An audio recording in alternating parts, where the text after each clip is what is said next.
Hello, everyone. Welcome to Researchers Radio Live. I am one of the two hosts. My name is Joe Kiernan, and we have Tim C. with us as well. Hello, Tim C. How are you today? Doing good. How you doing? Doing very, very good, man. Doing fantastic. Weather's been good. Health's good. A lot of smiles. Kids are happy. Holiday season starting to come in a little bit. It's good. Good times. How are things up north? Wow, it's getting cold, but just beating the traffic, trying to do my Christmas shopping. This time of year, how it goes. Got myself a tree yesterday. Oh, very nice. A real tree? Yeah, it's a real tree. Wow, fantastic. Did you decorate it? No, not yet. Is it going to get decorated? It will. One thing at a time, man. Right. I think I'm going to get one of those confetti guns and just fire it at it, and that'll be done. Well, that should be filmed. But hey, we got a great show. We have the return of Robert W. Sullivan IV, a fantastic man, scholar, gentleman, Author. fantastic author.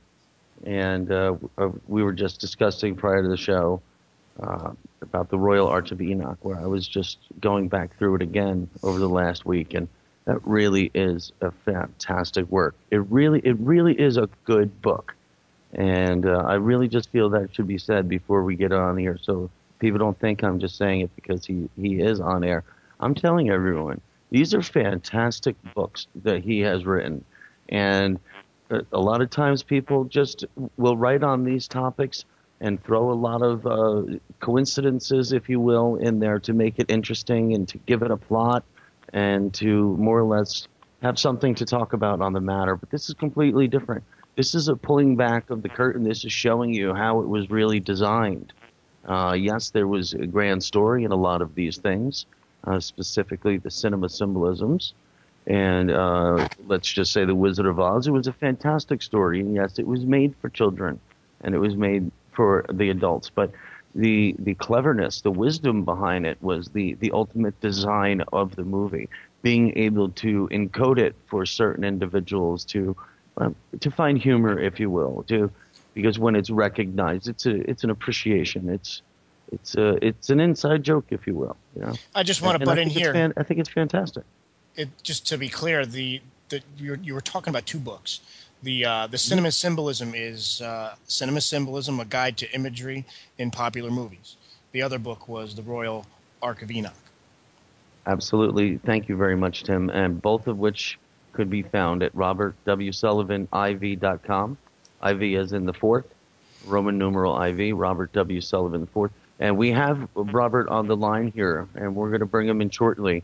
And we had him last year on the autumn equinox, which was fantastic. He was on the program, and we spoke a good deal on many topics, but mainly that evening it was about the early master John Dee, which was a fantastic show, and I was grateful then, and I'm grateful to have him back again. Hello, Robert. Are you with us? Yeah, hi, Joe. Hi, Tim. It's great to be with you tonight on Researchers Radio. Thank you for having me back on. I really appreciate it. And again, it's great to be with you tonight. Thank you very much. How are things up in Baltimore? Oh, fine. Weather has turned unusually a little warm. It's not warm, but it's in the 50s, upper 40s, which is better than it's been.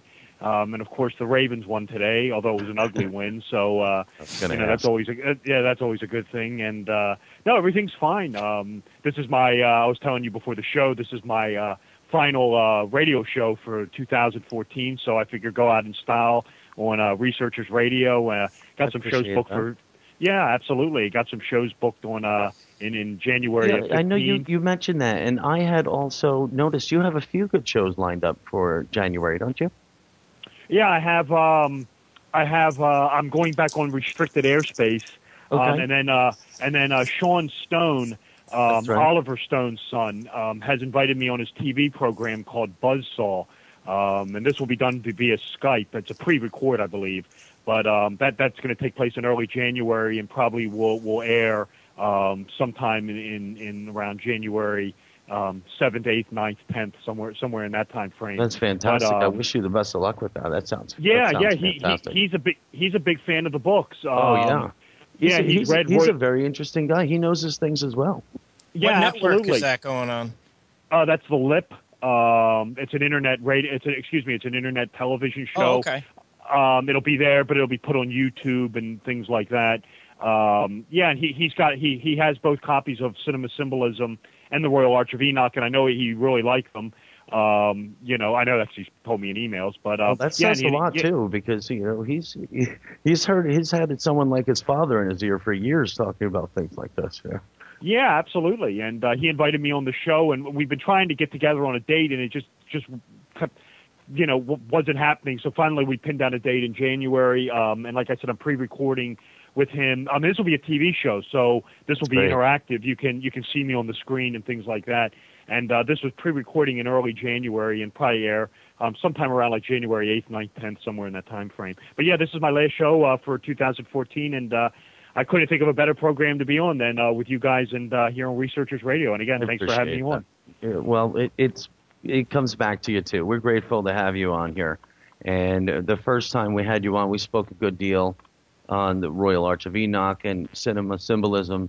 And there's just so much to them. And as we spoke before the show with the Royal Arch of Enoch, that is a great body of work where I even said to myself, reading it, saying, this really could have been in volumes, because you really do address so many different angles of it thoroughly, which is very impressive. Well, thank you. I tried to really write a, we were talking about this, I think when you read it, we were talking about this, it is the product of really what you would say 20 years of research and writing it. I think it shows when you read it. I was very happy with the way it turned out. Overall, it's been very well received. But yeah, I tried to really wanted to create this massive compendium for the ages of sort of this esoteric Masonic wisdom. I would say if I had to choose the books that I sort of inspired me and I sort of modeled it after, the two that come to mind would be Albert Pike's Morals and Dogma and Manly P. Hall's Secret Teachings of all Ages are the two that I sort of modeled the book after. Just in the length and just trying to throw in all these the esoteric kitchen sink, as it were. But believe it or not, I've actually started writing a new book on esoteric Freemasonry, and this is going to fill in some more of the backdrop on some of these characters like Thomas Smith Webb, William Preston. I'm actually doing 3 books at once, and I've started writing this new book on Freemasonry. So I think this one, combined with the Royal Arch of Enoch, when it finally comes out, when it comes to Freemasonry and esoteric Masonic knowledge, I think I think if you put the two together, everything you want to know is going to be in there. I'm sure. Now before I really fire into you, if you will, with any questions, and I'll be gentle. We're here for the holidays. I'm here to pick your brain. Early on in your life, when you were a young man and you had a lot of interest in a lot of these in studies, if you will, where when you went on to college, you found interest in leading into the early masters. Can you tell me early on in your life when you realized that this was a direction you want to head into on looking into the early masters? Yes, I would say that definitely, without question, occurred when I was at Oxford University, and this would have been the autumn of 1992, the winter and spring of 1993, was really when I got exposed to these people, these historical figures that you're talking about, Ficino, Pico della Mandarola, Bruno D. It was through the works of people like Francis Yates, Peter French. Just to name a few that and their influence, because in America it's not a knock on American. I was matriculated at Gettysburg College, and it's certainly not a knock on Gettysburg, but these were names I had never heard there. And when it was really when I got overseas that you really start learning about these characters and how important they are, and their work and their influence on society. And of course, with these guys, you're talking the Hermetic tradition, you're talking Hebrew Right. Kabbalah, Christian Robert, Kabbalah. Yeah. Robert, if you don't mind if I butt in, Yeah. when you just said that when you go overseas, you mean in overseas academia, these topics are actually these guys are actually studied. Yeah, I mean, these guys, the names of these people will roll off the tongue of a European student or European, or well, for me it was English. I was in England. Are much more readily known I than believe, they are if in I'm not America. mistaken, I That believe there's frustrates still a the crap out Ficino of me. class. I believe they're still teaching a Ficino class in Oxford, if I'm not mistaken. Oh, it wouldn't surprise me. But yeah, I mean, and that's a bold statement. I don't think I know that's your territory there. I mean, if you walk into, if you walked, in 1992, if you walked into Gettysburg College, you're not going to find anything out about Giordano Bruno or John Dee. I mean, you're just not going to. That really it says a lot to me. It says that the universities in the United States really are just preaching their own doctrine and dumbing down our society. That's really. Well, I don't want. I don't. Yeah, I mean, I liked Gettysburg College, and I certainly wouldn't knock the professors. I think I did learn a lot from them. But it's not only. I don't know if it's necessary. I think some part of the problem with this is, because I've been asked this before, and it's a great question, is, why isn't this more readily taught? The part of the problem with it is when you get into American schools, I mean, your first 2 years are basically where you take courses. If you go to a liberal arts school, you take, a well-rounded course load. So for example, for like me, I was interested in history, but I had to take, biology and, courses that I wasn't interested in because it's mandatory to get the credits as part of the curriculum. It's not until you get into your last 2 years that you really focus in on your major, and then it becomes, what can you really do in 2 years? I mean, that goes by in the blink of an eye.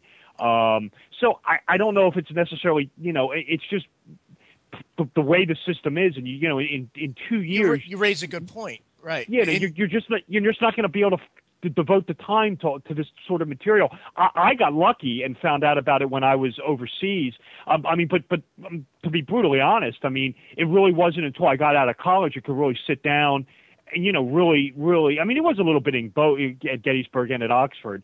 But it really was, when I got out was when I could really sit down and start, really catching up on these guys. But the influence, and the discovery of these masters, these Renaissance masters, was really my time in Oxford. And you come back to the States, I mean, you can go into Gettysburg College's library. I mean, you will find books on, these guys. But again, it's really not part of the curriculum per se. So, well, it was, you had mentioned Marsilio Ficino, and it's no secret here. I love the guy's teachings and writings.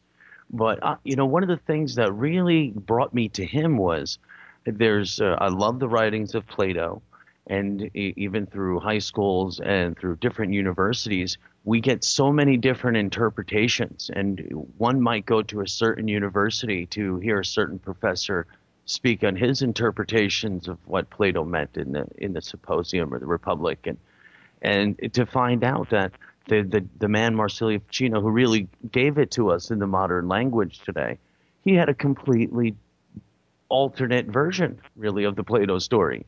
And I said to myself, how is no one discussing this? This is the origin of the story, if you will. This is, how come I've never heard of this guy before? It really blew me away. Yeah. I mean, I remember when I was in Oxford, if you read, even if you read like a book like Europe Since the 19th Century by David Thompson, which if you've ever been in college and you studied 19th century European history, I mean, this book will most likely be on your reading list, or at least chapters of it. I mean, it's considered really the cornerstone, one of the cornerstones.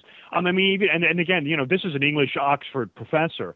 And even when he gets into the sort of secret society influence on, you get into like the Carbonari with the revolutions of 32-48, he even backs off of it. I mean, this was an Oxford professor, and anytime the Carbonari turns up, it's let's go back to talking about Queen Victoria or the Metternich system or something.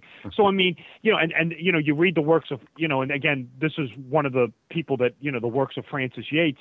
The reason she wrote her books the Rosicrucian Enlightenment, Giordano Bruno and the Hermetic tradition, the occult world, whatever it is, I forget the name of it. It's the Elizabethan age, the occult influence in the Elizabethan age. I know that's not the title. I read her book on like Bruno, and it's fantastic.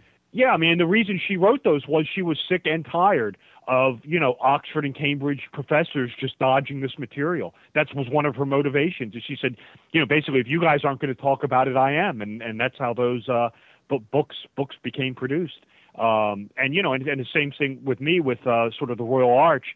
There's a lot of controversial doctrines in that a lot of mainstream Masons don't like. But my attitude was, if you guys don't want to talk about it, I will. I don't think it's anti-Masonic at all. It's comparative religion, a lot of it. And, I put it in the Royal Arch of Enoch, and I didn't have a problem with it. And I think it's one of the reasons, I like to think so, that kind of separates my book on Masonry from a lot of others, because you're going to find out a lot of material in there that you're not going to be able to find out anywhere else. That's very true, because you do cover it thoroughly. So basically, any question I had, I answered it throughout some point in the text. So that's great. That's wonderful. That's really how it should be. It's fantastic.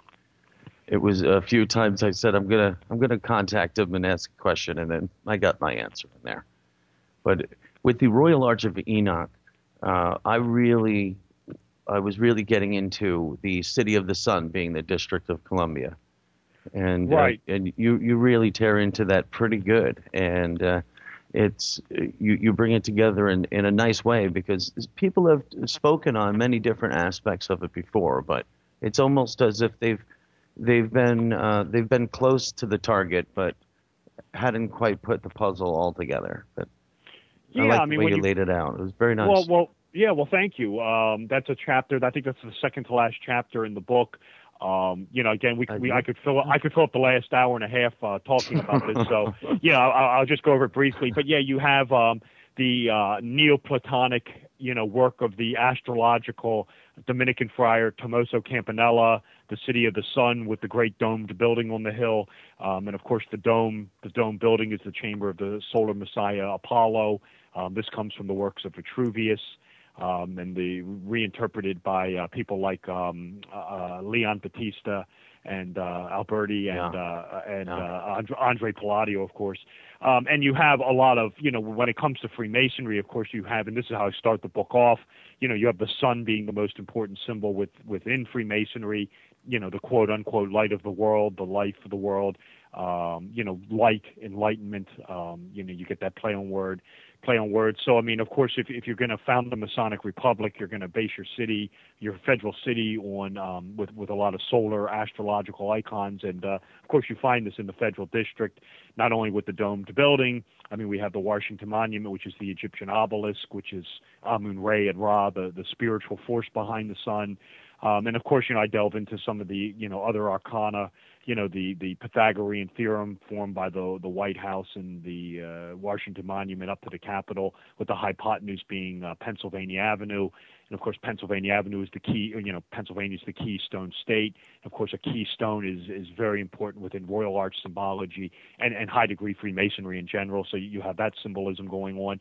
So, I was real happy with the way the chapter came out. And in this new book on Freemasonry I'm writing, I'm actually revisiting the federal district. I'm gonna go back into it and cover some more information that I didn't put into Royal Arch.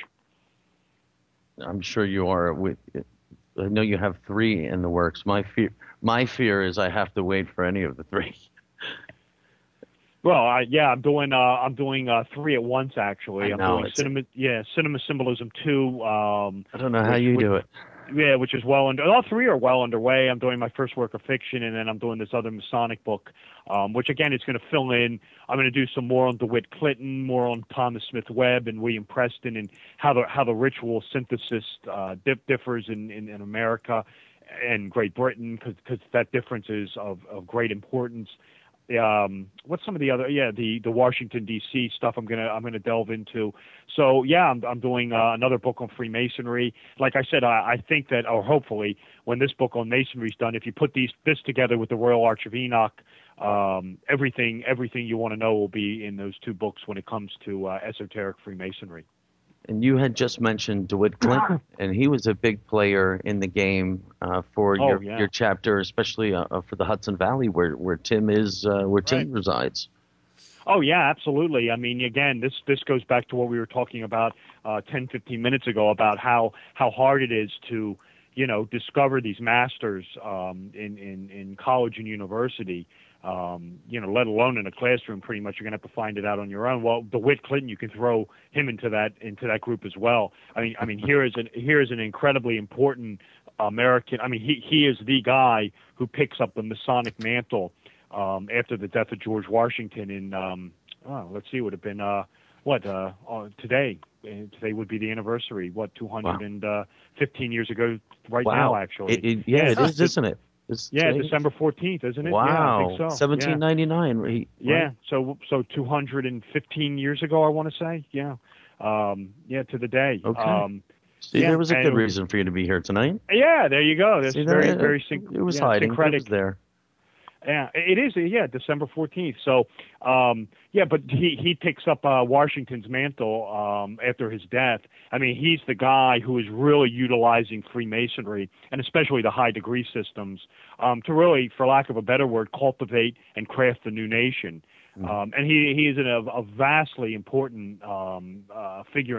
I mean, forget the Masonic aspects of him. He's just a very important person in American political history. But again, he has DeWitt Clinton for some reason has been completely written out of American history books. I mean, he is the driving force behind the Erie Canal. Right. I mean, I'm pretty sure that's which about is an all I amazing learned. task. Growing up, I'm pretty sure that was the only, or at least I can tell you that's the only thing I got out of what I learned. What we were taught in high school, in school through New York, is I could just tell you, you always have to remember this battle in this year. It was with DeWitt Clinton. It was remember Clinton's ditch. Right. That's what I had to remember. And I said, well, I don't know. That guy, he accomplished quite a few things, but politically, yeah, sure, he must have had a hard time. But it seems like they were trying to write his name off for a while. Books say he died a poor man too. Well, he's a former governor of New York and former mayor of New York City, and again, he is really the driving force. I mean, he is one of the very early Royal Arch Masons. He's the driving force behind the Erie Canal, which is the expansion of America out west, and of course the Erie Canal. I document this in the Royal Arch of Enoch book, was basically a Masonic, construction, undertaken, very, very steeped in Masonic ritual and lore of the Erie Canal, as much as the Federal District is. And that's another thing I'm real proud of with the book was the whole thing was the Masonic history and the Masonic symbolism of the Erie Canal. And then again, of course, you have also with the Hudson Valley, you have the Union College Rising Sun aerial template of J.J. Ramee. And of course, Ramee was a architect who moved in a lot of Masonic circles. He did a building here in Baltimore, which had this archway with Minerva in the archway. And of course, Minerva is the seal of Union College, and it has the Masonic logo. We are all now brothers under the wisdom of Minerva. And of course, you have the Thomas Jefferson aspect with Minerva, and that makes sense because a lot of people forget this, that DeWitt Clinton was actually a Jeffersonian Republican.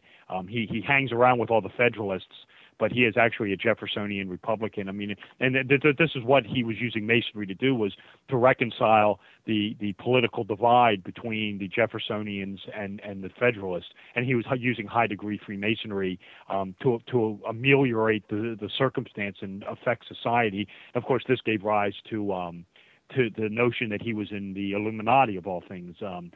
For DeWitt Clinton, it was called the Columbian Illuminati. Right. This was sort of the American version of the Bavarian Illuminati. But yeah, you have the Erie Canal right there, and then of course you have the Rising Sun, the sunburst template of Union College, which was the first college set up after the Revolution to offer high degrees, wink, wink, in civil engineering, which is operative masonry. And the idea of the rising sun, that you have it coming out of the quadrangle, which would be the vault of Enoch, excuse me, And then you have, this comes off of the Herd plate, which was the degree certificate for the Royal Archmasons, where in the ritual, in the York Rite ritual, and even in the Scottish Rite ritual, it's the recovery of the treasures associated with the Ark of the Covenant. But on the certificate, the Ark is removed and placed with a rising sun. And then, it's the idea of the connection of, the linkage between basically Egyptian, solar symbolism with the Judaic Decalogue, for lack of a better word. It's a switchover.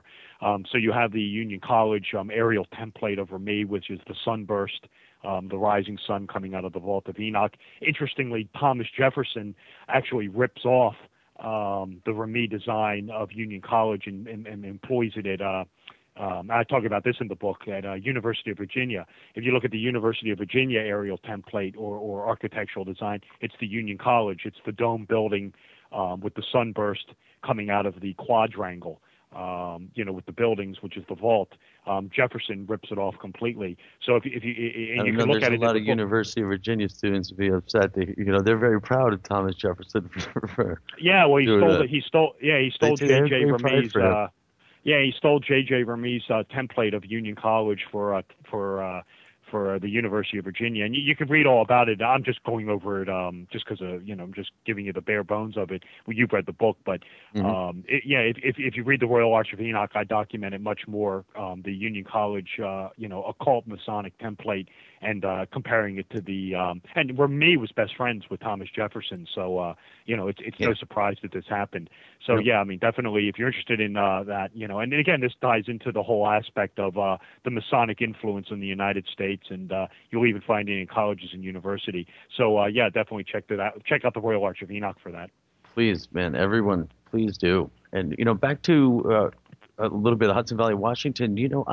I always found it very interesting that during the Revolutionary War that Washington chose its headquarters in a little town right in the middle of the Hudson Valley on the Hudson River, just north of West Point in Newburgh. It was always really interesting to me that he chose there. And even for the building of West Point, the Hudson Valley area was I think it was very a important. strategic point. And then I you know have it was strategic, but you have the whole thing with, you have West Point, the military academy founded by Henry Knox, who was a Freemason. You definitely have sort of what you would call with West Point, the training of sort of the American soldier. You definitely, can equate the castle on the hill to Knight Templar type castles in the I talk about this in the book, to Knight Templar strongholds in the Holy Land. You'll definitely see a parallel with that, with West Point and Templar strongholds in the Holy Land. And again, I talk about it more in the book, but the whole thing with West Point is Henry Knox. He's a Freemason. A lot of Washington's, it's all well documented. We're Freemasons. Of course, Washington himself was. So, this again ties into just the whole, early on in the founding of the country. And even during the Revolution, the Masonic influence that was prevalent, at the time. It really was, and even through all that area of the Hudson Valley, a lot of the older homes from the early 1800s, let's say 1830s, 1840s, they're all Greek Revival style homes, you'll find the neoclassical, the Palladian architecture. I talk about some of this, in the book. My father's home is actually a Greek Revival home. The neoclassical, the Palladian architecture, the Venetian type village. Yeah, absolutely. You'll find that in the Hudson Valley, and and again, this ties into the works of Andre Palladio, people like that, and these guys are the actual architects. And of course, that's what that's what Masonry. You get the speculative guys like me, but Masonry in itself was actually, temple building and construction. Sure. You'll definitely find within actual buildings, a quote unquote, or not even quote unquote, a Masonic influence. The Hudson Valley is something I talk about in the Royal Arch of Enoch book. What you were just talking about, Union College, the Erie Canal, which is very important. So if you're interested in that part of the history, and Masonic influence, definitely check out the Royal Arch. Hey, I wanted to ask you, what are your thoughts on this time capsule from Paul Revere? Because I know he was a Freemason, right? Yeah, he was a Freemason, but I didn't hear anything about a time capsule. You'll have to bring me up to speed on that. Apparently, there's some time capsule that's been revealed, and I guess Paul Revere had something to do with it. It was in the news the past couple of days. Let's see if I can find find out, Tim, blog, because I honestly haven't been in the news. Yeah, I haven't seen it either. I haven't seen it, but I know it was interesting. You talk about time capsules. This was a couple months ago, or not a couple months ago, probably about a month ago, maybe a month and a half ago.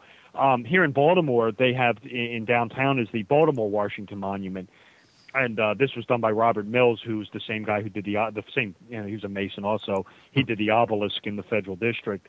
At any rate, the thing has been under repair for about the last 6, 7, 8 months. Had scaffolding all around it, just typical, repair, clean it up, things like that. Mm-hmm. Well, anyway, while they were doing this, they discovered a time capsule in it. I was following it, and it kind of dropped off the news, and I lost track of it. So we have one from Paul Revere and one from the, Baltimore Washington Monument, and I honestly don't know what either one has in it. Some people would say that's a little strange to have a Freemason saying a time capsule just disappeared. Yeah. Well, the thing with we're gonna have to get to the bottom of this one. Definitely. That's on your town too. I know. The scaffolding was up forever, and it was some sort of behind some statue. There was a little area that gave way, and apparently there was a time capsule in it. But I'll have to go Google it. I don't know if it was ever opened or what became of it. I mean, again, this was probably cool. 2 months ago, month and a half ago. So definitely have to go look that up. Well, I'll tell you right now. I do have up on my screen here. This is off the Huffington Post. Give it to us, Tim. What do you got, buddy? This was posted on the 12th. Paul Revere's time capsule time capsule from 1795 unearthed in Boston. Apparently, he buried it, and it was placed. I guess they found it during repairs at the Massachusetts State House in Boston. Wow. So they just found it, and it's from 1795. Not yet been opened, but they did do some kind of X-ray. It looks like they're doing that. They probably already did it this weekend. But they're expecting to find papers, coins, yada, yada, yada. But they didn't open it, so they really don't know what's in there. Some spoons. Yeah. Nice I'll have to go Google the one for the one here in Baltimore. Like I said, I know they found it, but whatever was in it or whatever became of it, I don't know. I lost track of it about a month and a half ago. Tim will probably track it down. Yeah. Go Google. I'm not in front of a computer right now, but go Google. Just writing Baltimore Washington Monument time capsule. See if anything comes up. I'll do that. I love it when they find the time capsules that were undocumented. That's usually when there's the good things in there. Yeah. People who stumble back on them. I think it's fantastic. a real life national treasure. Right. Or maybe a spoon collection. You just don't know. Yeah, well, for Revere, you could very well have one. No doubt about it. So with cinema symbolism, so if we could jump over there for a minute, if you don't mind. Yeah. I could just delve into it. It was a go ahead if you had a question. No. I was just going to ask. When the creative moment you had for it, what did you say?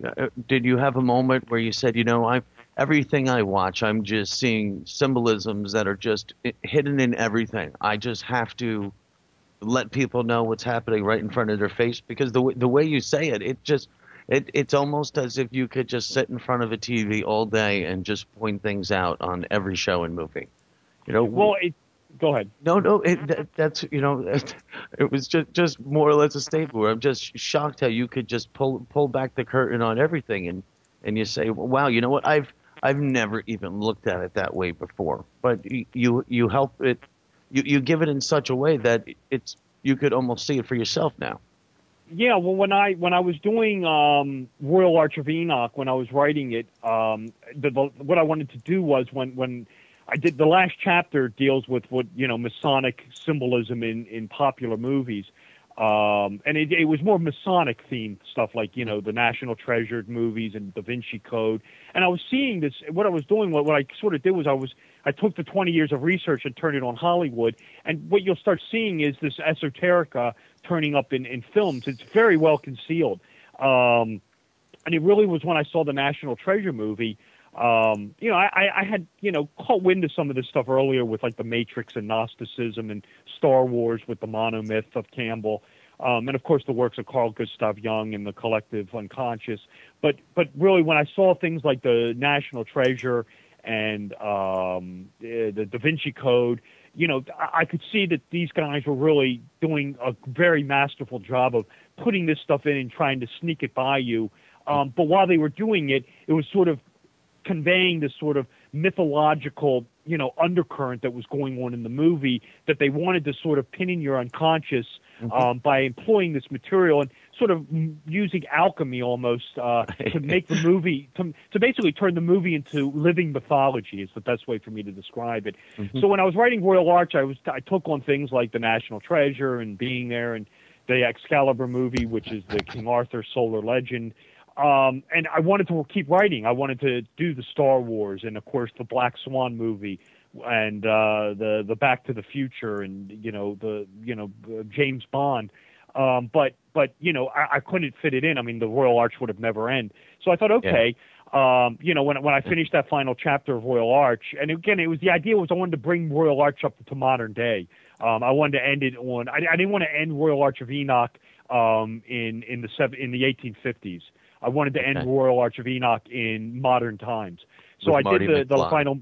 Yeah, I did the final movie portion, and as soon as Royal Arch came out, I just started writing in cinema symbolism, and I really just concentrated it on, excuse me, movies that I knew it was there. I always, when it comes to these movies, I really live and die by the mantra of, when in doubt, throw it out. And there was many a movie that I watched where I thought I was going to see something. I saw nothing. Alternatively, a movie where I was not expecting to find anything I found was, very, deep with this material. So at any rate, when Royal Arch came out, I really just continued on immediately with cinema symbolism. And as I was writing it, I was doing the Exorcist chapter and Back to the Future and the James Bond, and the Matrix and things like that. And what happened to me, I sort of had an epiphany when I was doing this, was the original plan was I was going to do, it was going to be I can't remember the order. I was going to do the 6 Star Wars movies, which I did. Then I was going to do the 3 Matrix movies, which I did. And then I did the 3 Lord of the Rings movies, which I did. And then the original plan was I was going to do the 8 Harry Potter movies. I remember thinking to myself, getting done that final, Lord of the Rings, I thought there is no way in hell I could possibly now do 8 Harry Potter movies. I mean, this book will just go on forever. So I thought, okay, let's concentrate on the stuff that, I'll get away from these, this monomyth and these, these overarching themes. And I'll go into, some more of the hermetic ideas in film. And I thought, okay, well, what I'll do is, I'll pull out the Harry Potter material. I touch on it a little bit in cinema symbolism, but I'll pull it out, and I'll pull out the C.S. Lewis material, which is something else I want to take on, or I am taking on. And I thought I'll do a sequel to this called Cinema Symbolism 2. And again, this is one of the, Cinema Symbolisms out.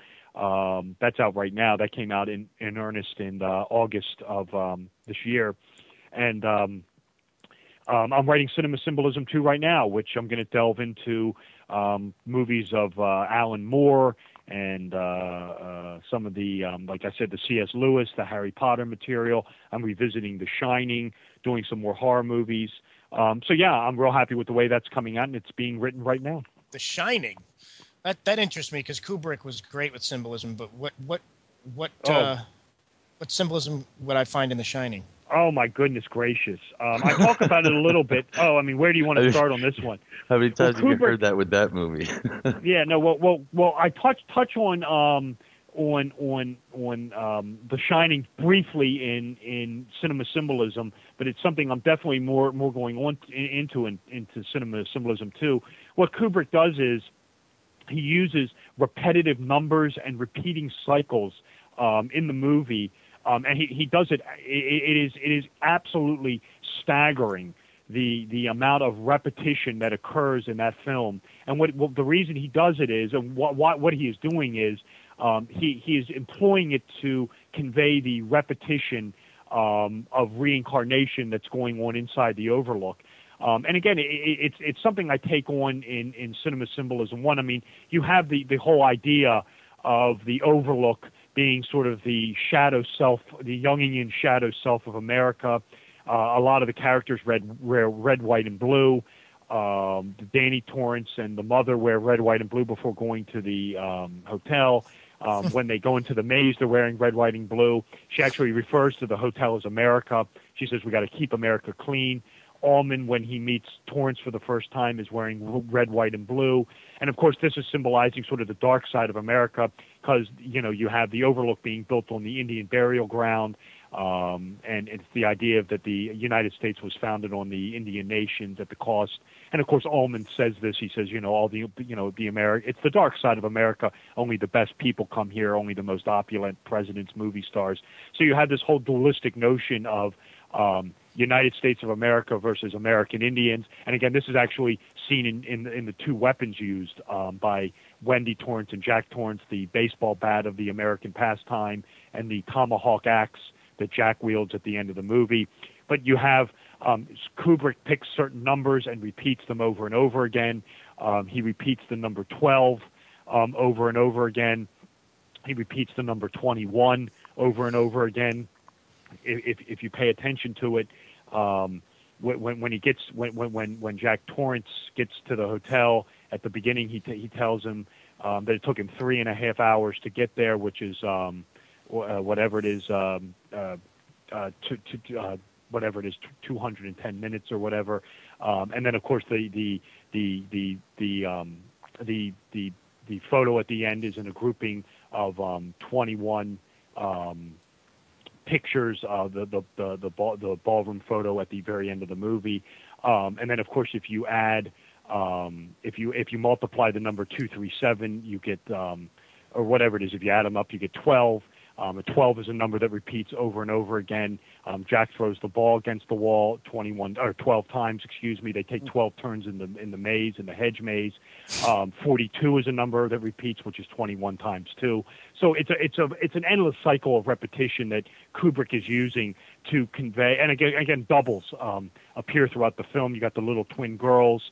There are 2 typewriters. There are 2 African American actors. So he really plays on doubles, repetition. The number 42 repeats. Danny, that's another one which is 21 times 2. Danny Torrance, when he's introduced, is wearing a T-shirt that says that has the number 42 on it. The movie that they're watching in the hotel is The Summer of 42. And when Scatman Crothers is returning to the hotel at the end, the number on his license plate is 42. So you'll have that number repeating. And again, it's just an endless cycle of repetition in The Shining. You also have a lot of alchemical themes of the transformation of the Jack Torrance character from a normal, husband to a blood-curdling psychopath. And you'll find some very uniquely veiled alchemical scenes and themes going on in the movie. And again, one of the things that he does that's really interesting is the movie opens on the road that's driving. You see the little yellow beetle driving on. The road that he's driving on is called Pathway to the Sun Road. Or something to that effect. It's a solar allegory. The road was actually built in 1921. And it's interesting because that's where the movie ends in 1921 with the photo on the wall. And again, this is a repetition of the number 21. And again, the photos are in. It's a grouping of 21 photos that they're in. So, and again, I'm just doing this off the top of my head. I know there's a lot more to it, but it's an endless cycle. That's incredible. You were able to just pull that out. Yeah, it's a lot of repetition in the movie. I mean, again, just look at the names of the characters. Jack Torrance plays Jack Nicholson. Danny Lloyd plays Danny Torrance. The name Wendy or Shelley Duvall has two L's in her first and last names.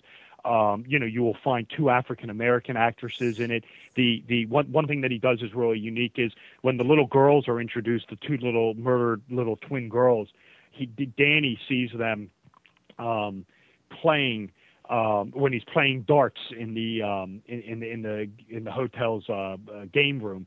He turns and the two little girls are standing there. Well, the very next scene, Ullman is introducing Wendy and Jack to their hotel room, and on the way he actually passes twin girls and says, "See you later, girls. Have a nice winter."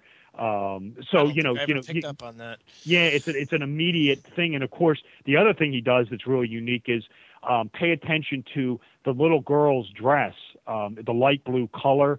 This repeats itself. It's actually when the movie starts, the words "The Shining" appear in that same shade of blue, and then you see the little girls' dresses, and then the next thing that immediately occurs is you'll find Ullman leading Wendy and Jack to their hotel room, and it's the same color on the wallpaper.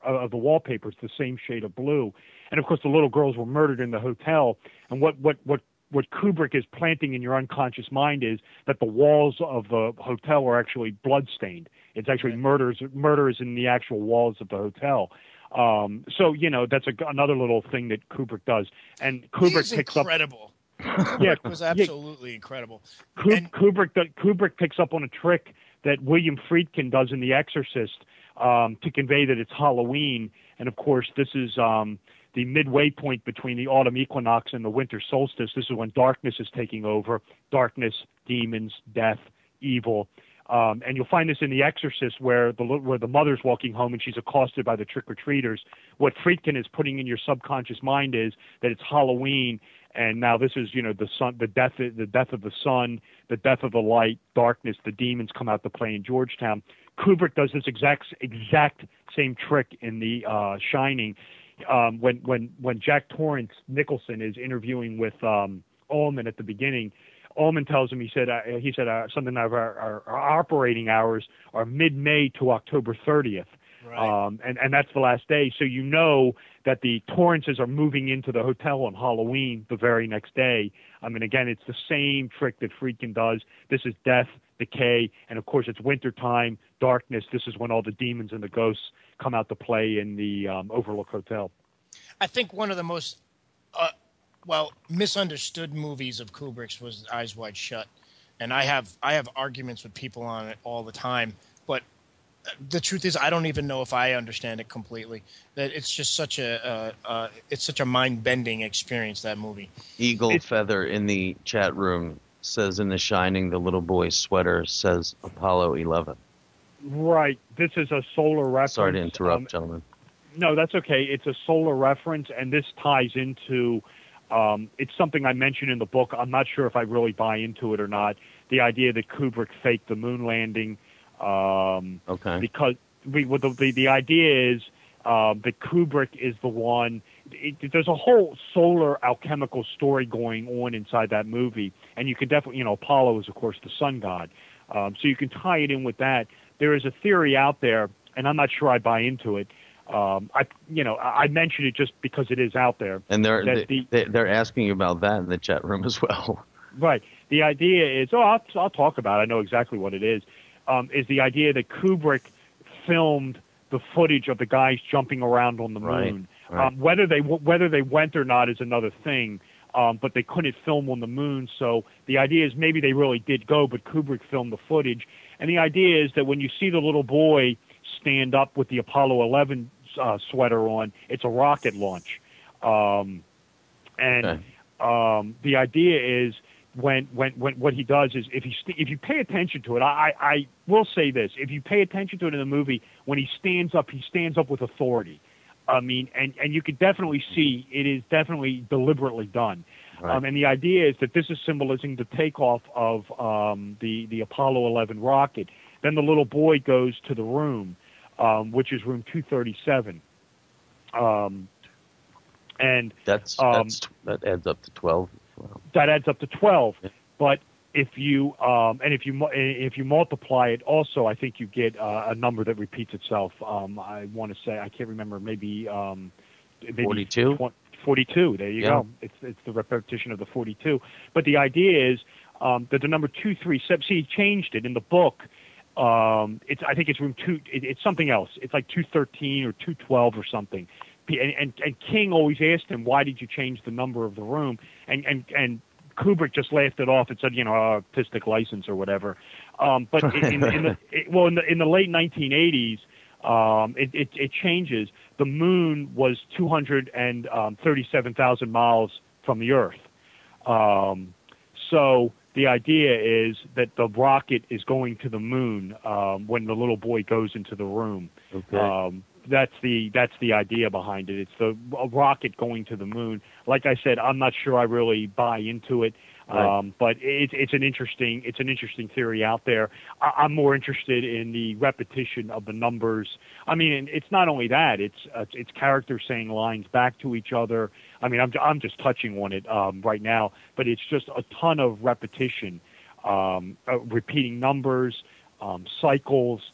And again, what it's symbolizing, what Kubrick is using this for, is to symbolize the repetition, the reincarnation that is forever occurring inside the Overlook Hotel. Well, Kubrick would be the guy to point the finger at the time. Definitely. Definitely a creative guy. That's who I would have hired. Yeah. I mean, I didn't know his symbolism really went that deep. But, before we get into the break here, there's something I wanted to ask you. And with Kubrick, I could see him being a little different because he was so involved with the movie process, in the writing right down to the directing. But on a lot of these things that where there's symbolisms put in there, do you find it's more often the writer or in the movie? Sometimes in a movie there's someone putting a lot of props in certain places to indicate certain things, let's say, which might not necessarily pertain to the writer. So it sometimes it's got to be a little bit of all levels of the movie or the show process, don't you think? Oh, I think it. Sorry, Robert, we got cut off by the break. I'm sorry to do that to you. Folks, okay. We'll be back in just a few moments, and Robert, please stick around. We'll be right back. Yep.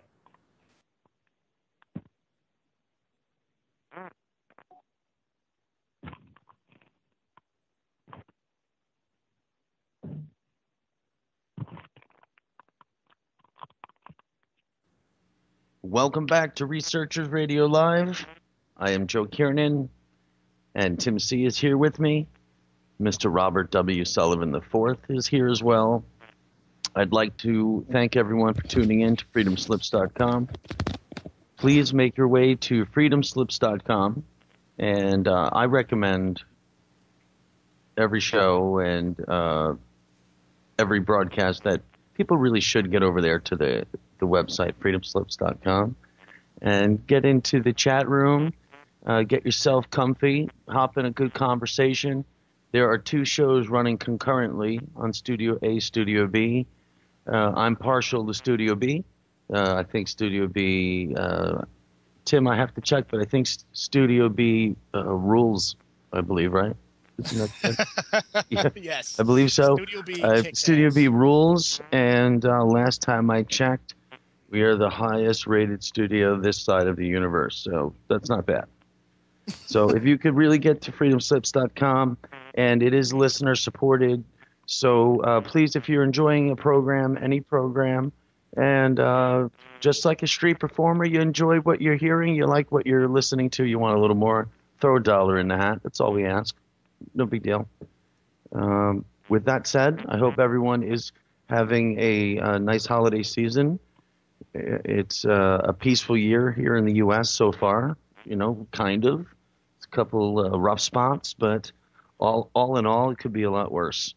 So, Mr. Robert W. Sullivan, are you still with us, my man? Yeah, I'm right here. Joe. Excellent. Still here, and yeah, go Studio B. Studio B rules. Yeah, that's it. Hey, before we went to the break, I had asked you about the coding in movies and television over the years. how it appears that it was done on many different levels, from the writers to directors, or maybe maybe someone working in a prop house, perhaps. But it seems to be done on a lot of levels sometimes. Do you think that there's a lot of hands involved, or do you think this is done at a particular level? Oh, it's hard to say. I think a lot of it is done, from what I can tell and what I'm getting out of it. It's really the driving force behind the movie, which would be the producer or the director or both. That would be really. And again, a lot of times these guys will have a hand in the screenplay as well, or tweak it a little bit. But that's really where the driving force for this stuff really seems to be coming in. I mean, Lucas has said in numerous interviews about how he was influenced by Campbell's monomyth.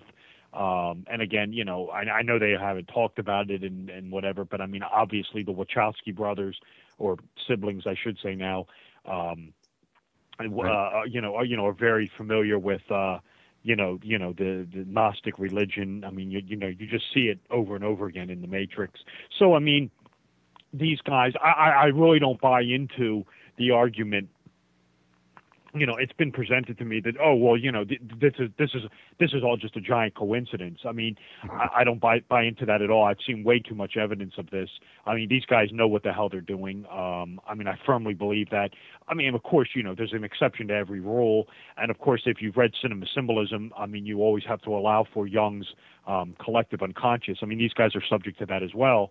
So the camera catches everything, so you have to be cognizant of that. But in some, I do believe this material is being intentionally placed. I mean, I know it is, and I mean, I would say I mean, you could definitely say multi-levels, multifaceted, but I would definitely say that the driving force behind this would be the director and or the producer. A lot of the guys under them, would do what they say. So if they say, "Hey, make sure this is in the background," or I need a screenshot that has this in it, especially with someone like a Kubrick, so enthralled with it. Yeah, I mean, when you're talking about Stanley Kubrick, I mean, you are just talking about one of the most pedantic filmmakers in history. I mean, he would just shoot scenes over and over and over again. I mean, it was, what were you looking for? I mean, a lot of his movies went completely over budget. I mean, I know you talked about Eyes Wide Shut. That's a movie that I'm taking on in Cinema Symbolism too. I have it here, but I haven't watched it in a while. But yeah, I mean, The Shining. I mean, these guys are, really experts with this material. I mean, not all of them are, but the Stanley Kubricks of the world, George Lucas, Spielberg, Zemeckis. Yeah. I mean, these guys are really masterful and know what they're doing, and they're literally printing money off of this material. Well, one movie we haven't touched on yet, and I know Tim's a fan of it, and it's a heavily symbolized movie, is The Ninth Gate. Right. And oh yeah. Tim and I were actually talking about it just recently, and I know that one's heavily coded from top to bottom, and there's some movies like that where I feel even the entire cast is aware of the message they're working on. Well, another aspect I just want to, before we dive into that, the prints that are in the book, but from the movie, those prints are pretty much what my first exposure to Albrecht Dürer were. That kind of led me to Albrecht Dürer and his works of art. Besides that, I didn't know anything about him until you brought him to my attention once again, like 2 years ago. Well, it's a lot like his apocalyptic works. Yeah. Mm-hmm. I'm sorry. With a lot of the engravings in the Ninth Grade, obviously have very tarot card imagery. They look very familiar to the engravings in the Lutheran Bible. But yeah, I mean, if you want to say that the Ninth Gate, this is a movie that I took on in I took this one in the Royal Arch of Enoch. This is in the final chapter of the Royal Arch of Enoch. I would say if you wanted to find a Kabbalistic movie, this is probably the best one of them all. Obviously, the nine gates are the nine sephirah of the Hebrew Kabbalah that they kind of twisted around a little bit. That unlocked this 10th one, which would lead to divine wisdom. This would be, and then of course you have the Boris Balkan character, the guy performing the Goetia magic, the rituals. This, he kind of parallels, Aleister Crowley with this. Then of course you have the guy Torquia being burned at the stake, for producing the ninth gate. And of course, this reeks of Giordano Bruno being burned at the stake. Obviously, what I would call a much more extreme version of Giordano Bruno.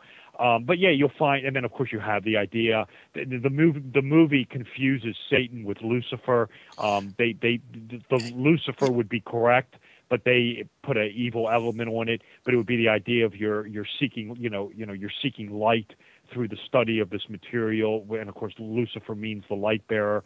So you're studying light or wisdom. Of course, I don't mean to cut you off, Robert, but right there, what you just said is one of the biggest misconceptions for Freemasons in general.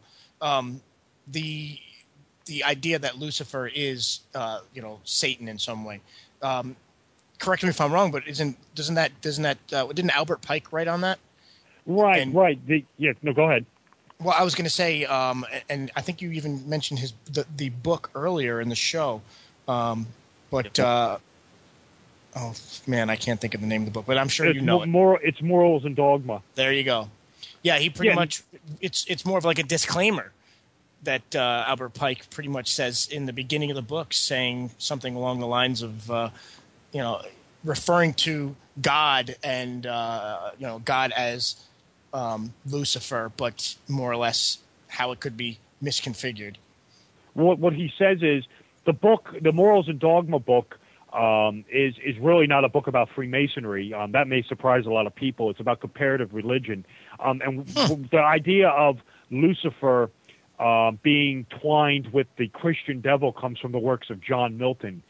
Paradise Lost is where this occurs. But what Pike is talking about is Lucifer. It literally means the light bearer, and what he's talking about is the planet Venus. And what he's saying is, you could just substitute the words, and it makes total sense. He says, "Is it Lucifer that bears the light? Doubt it not." And what he's basically saying is it Venus that heralds the sunrise? Doubt it not. So what all he's saying is, and the reason for that is it's astrological. In the eastern sky before dawn, the planet Venus will appear as false light, as negative light, as an imposter. Mm-hmm. This is again how it associates with Lucifer being the sort of as sort of this negative character, where the true light is, of course, the sun. So what Pike is saying is, he says, is it Lucifer that bears the light? Is it Venus that announces the coming sunrise? Doubt it not. But of course, conspiracy people, just take this to mean that, this is Luciferian, that this is devil worship. It's total nonsense. It's if you read the book, it's not a book on Freemasonry. That's the most amazing thing that people don't, they just talk about it like, oh, it's a book on Masonry. The book has nothing to do with Freemasonry. It's called The Morals and Dogma of the Scottish Rite. It's about comparative religion. All Pike does is, I've read the book several times. What he does is he'll say, like, okay, in this degree, in the 12th degree, or I don't know, the 10th degree of the Scottish Rite, an axe is symbol. One of the important symbols is an axe. And then what he does is he goes back in time and says, okay, in Mithraism, the axe symbolized this. In Zoroastrianism, it was this. In Christianity, it was this. In Manichaeanism, it was this. And that's all it is he just goes back in time and says, oh, in this sect, it was this. And it's just a symbolic comparative religion book, just comparing symbols. And then he'll say, okay, in Freemasonry, it's used this way, but, in Mithraism, it was this. And in Zoroastrianism, it was that. And in Druidism, it was this. And that's all it is. And it's the same thing. He's just comparing Venus to the planet, Lucifer as a false light to the planet Venus. And for the ninth gate, for the movie's sake, I understand why they altered that, because that's the common understanding of who Lucifer is, of the name Lucifer. So, I understand why Hollywood did that. Oh, sure, absolutely, yeah. That sells a lot more tickets than Hebrew Kabbalah. But yeah, go ahead. You also mentioned Milton's Paradise Lost, and it's coincidental, I'm sure, that his character, the Nolan, is based on Giordano Bruno. You know, it's all full circle there. That's great. No, I wasn't aware of that. That's phenomenal. The Nolan, Giordano Bruno, the Nolan, but it was based. Milton's character, the Nolan, was based on Giordano Bruno. Oh, that's great. It's fantastic because it just brings so much more life to it. Just knowing that, because Bruno is an unsung hero. You know, something else I'll tell you I found out recently that blew my mind, and this is something I guess no one would really know.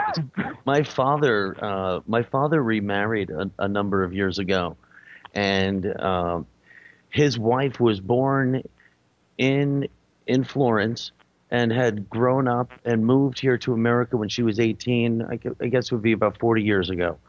And I had recently posted a video on my YouTube page on Giordano Bruno's book on magic.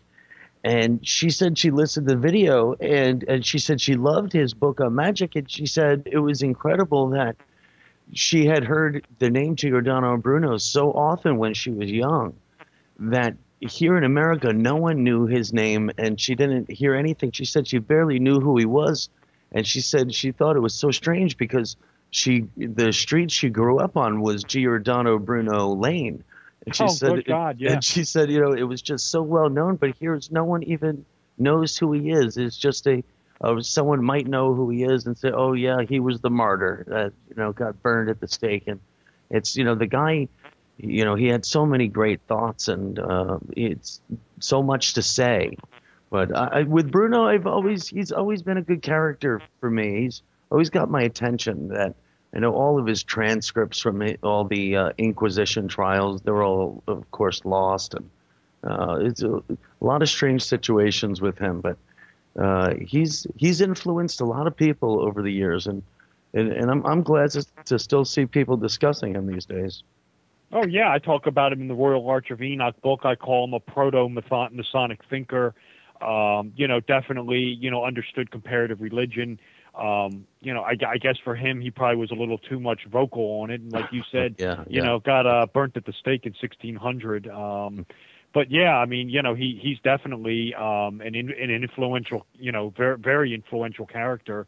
And I definitely, can incorporate him into the Royal Arch of Enoch book. And I agree with you. I think he's a very important, character in history, person in history. But like so many of these guys, they are just written off the history pages. I mean, you could throw in, we talked about this in the first hour. You could throw in people like, Pico della Mandarola or Marsilio Ficino or Athanasius Kircher.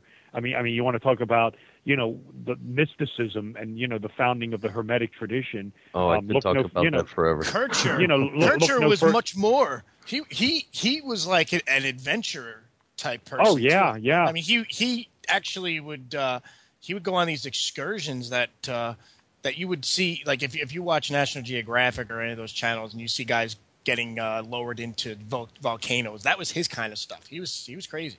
Like a Bear Grylls kind of guy?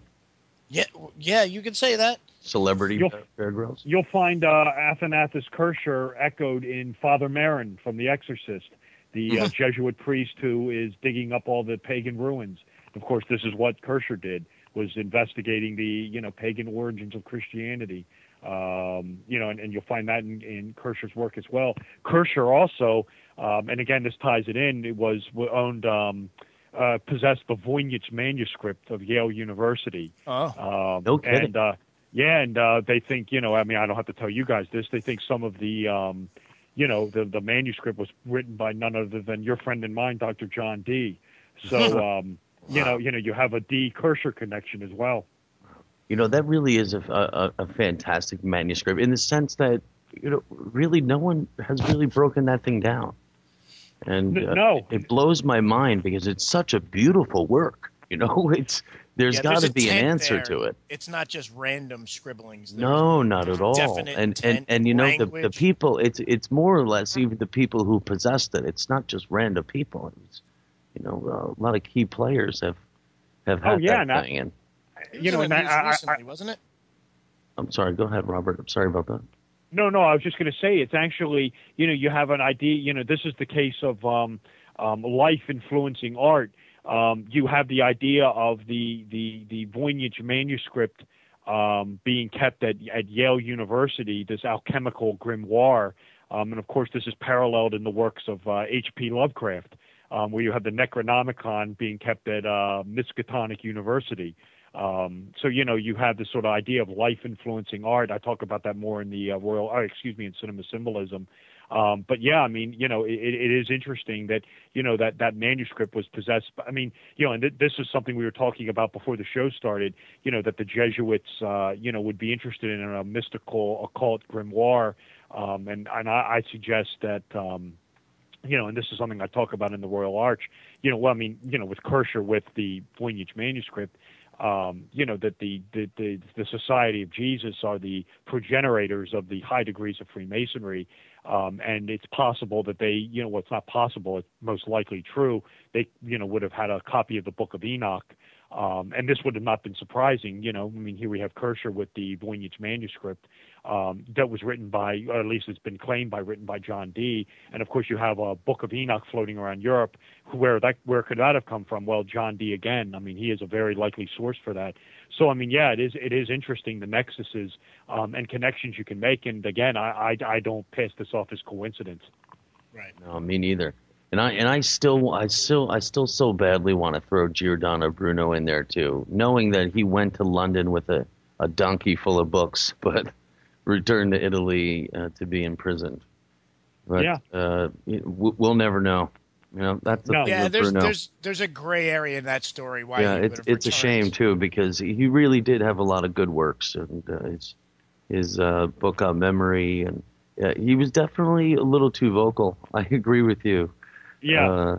I would love to be a fly on the wall in some of the conversations with his friends, though. Say you're really bringing a lot of heat on us, man. You got to calm down a little bit here. Well, that's the thing with Bruno, was he kind of took it to the streets and got on the soapbox, where you have Kircher was talking about the same things years later, but the difference was Kircher kept it with his Jesuit literary, for lack of a better word. He kind of kept it.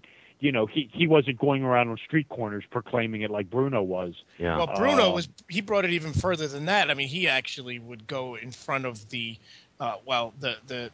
whatever authority he could find, and preach his stuff. And that's what got him into trouble, really. Remember, he was a priest. Right. Yeah, he was a Dominican. Yeah. Yeah. And we all know how got in trouble for having some books that he wasn't supposed to have. Yeah. We all know how the Catholic Church appreciates Hermeticism, and its belief that you don't necessarily need a priest to get to God. It goes back. It's even before him, as we've said. Marsilio Ficino, a century before him, was also a priest, and he was trying to show the way through. He would call the divine Plato. And I really like that guy, Marsilio Ficino. I can't believe that was 500 plus years ago. It's incredible to think people consider that the Dark Ages. Absolutely incredible. But anyhow, with the Ninth Gate, I really did like that movie, and I wanted to say that really is one of the movies that I felt, top to bottom, it was a coded event, actors included. I felt it was really put out that way, and I really liked that movie. It was fun too. It's a fun movie to watch. Oh yeah, it's a great film. I'm glad you wrote on it. Yeah, it's a great film. It's a movie that I take on much more in depth in Royal Arch of Enoch. I would probably say, for like a Kabbalistic movie, that's probably one of the ones at the top of the list for Hebrew Kabbalah would be The Ninth Gate with Johnny Depp. Some very well concealed imagery with things like the Sinisa brothers. That has some very unique esoterica surrounding them. It's a great movie. I think the movie's great, and like I said, if you want the Hermetic occult interpretation of it and the occult symbolism, check out Royal Arch of Enoch. Now, another topic I wanted to talk to you about, and I had a few questions myself on it, is in relations to in the city planning of D.C. maybe I'm going to pronounce this man's name wrong. Is it L'Enfant? Is he the city planner? L'Enfant. L'Enfant. That's how it. Okay. Now he's another Mason figure. Is that correct? It has been. He is the guy who draws up the street plan, and it has been thought for years that he was not a Freemason. It has come to be recently discovered that he actually, in a lodge in New York, I believe it was Holland Lodge, which was the same lodge as DeWitt Clinton. He actually, we know he at least received the first degree of Freemasonry. Okay. It is likely he completed it, but we just don't know. But we know that he, at the very least, got the first degree in a lodge in New York, and that technically does not make you a Freemason. But a lot of these guys, I guess, in that time frame in the late 18th century, a lot of people were not necessarily Freemasons, but were certainly, what you would call protectors of the craft. And were very, very knowledgeable on Masonic ideals. And L'Enfant, any sort of operative architect, would have been aware of this material. Especially someone as learned as he was. But we know he was at least an entered apprentice. He most likely was a Freemason, or at least completed the degrees. But I can't say that with 100% certainty. Mm-hmm. But he is the guy who basically is responsible for the overall template of Washington, D.C. But then you got, of course, your Masonic architects of Latrobe, Mills, and Hoban, who are responsible for the White House, the obelisk, and the United States Capitol building. Which are all fantastic. Now, when I learned of, I'm going to say it wrong again, L'Enfant, I know he has a nice burial plot, a nice, I guess it's a tomb of sorts, but it's in Arlington Cemetery, and he's got a nice view from on top of a hill looking down over the city. And That's right. Yeah. And not only that, the article I was reading was saying that they even put a copy of the plans that he had made when they had first made the original Tomb of the Unknown. They put a copy down there. I thought it was pretty neat. I said, this gentleman must have been considered very important at the time, even when they were building Arlington Cemetery. Yeah, he's up there buried on top near the Lee Mansion up on the hill. I've never been to his grave, but I know he's up there. But yeah, I mean, he is the guy responsible for the Washington, D.C. Street design. It has some tweaks to it, of course, by Joseph Ellicott and Benjamin Banneker, people like that. But yeah, I mean, important character, and definitely something I talk about in the Royal Arch of Enoch. And the street design is something that I'm going more into. I'm revisiting in this new book I'm writing called Freemasonry and the Path to Babylon. Like I said, I'm gonna revisit some of the stuff in the Federal District that I left out in the Royal Arch of Enoch. Have you, in your studies, ever? I was reading a little bit, and I have some curiosities on this gentleman. I don't know if you've come across him. I really don't know much about the guy, but I'd like to learn more. His name is Judge Ivory G. Kimball from the D.C. area. No, I don't know his name. No. Okay. Yeah, it's just a gentleman's name that was coming up quite a bit when I was learning about the Arlington Cemetery. Also, another thing is I had no idea that the land for Arlington Cemetery originally belonged to Robert E. Lee. Yeah, that's right. Yeah. I had never learned that. I couldn't believe I had not known that. And it's incredible to me that Robert E. Lee, being the losing general of the Civil War, owned that big lot of land right there immediately next to Washington, the city of Washington, D.C. It's incredible to me. Terribly ironic. Yeah, no, that's right. That's the Lee Mansion that sits on the hill right there is the Robert E. Lee Mansion. Yeah, Lee family. Yep, that's absolutely true. Yeah, what an amazing planning for not just the city, but all of those buildings. Absolutely incredible. The whole National Mall there is just incredible to me. And it's more incredible to me the millions of people that go there and look at all of them and really have no idea that there was a grand plan or a grand design for each one of these Jefferson Memorial, Lincoln Memorial. These are all on key spots by design.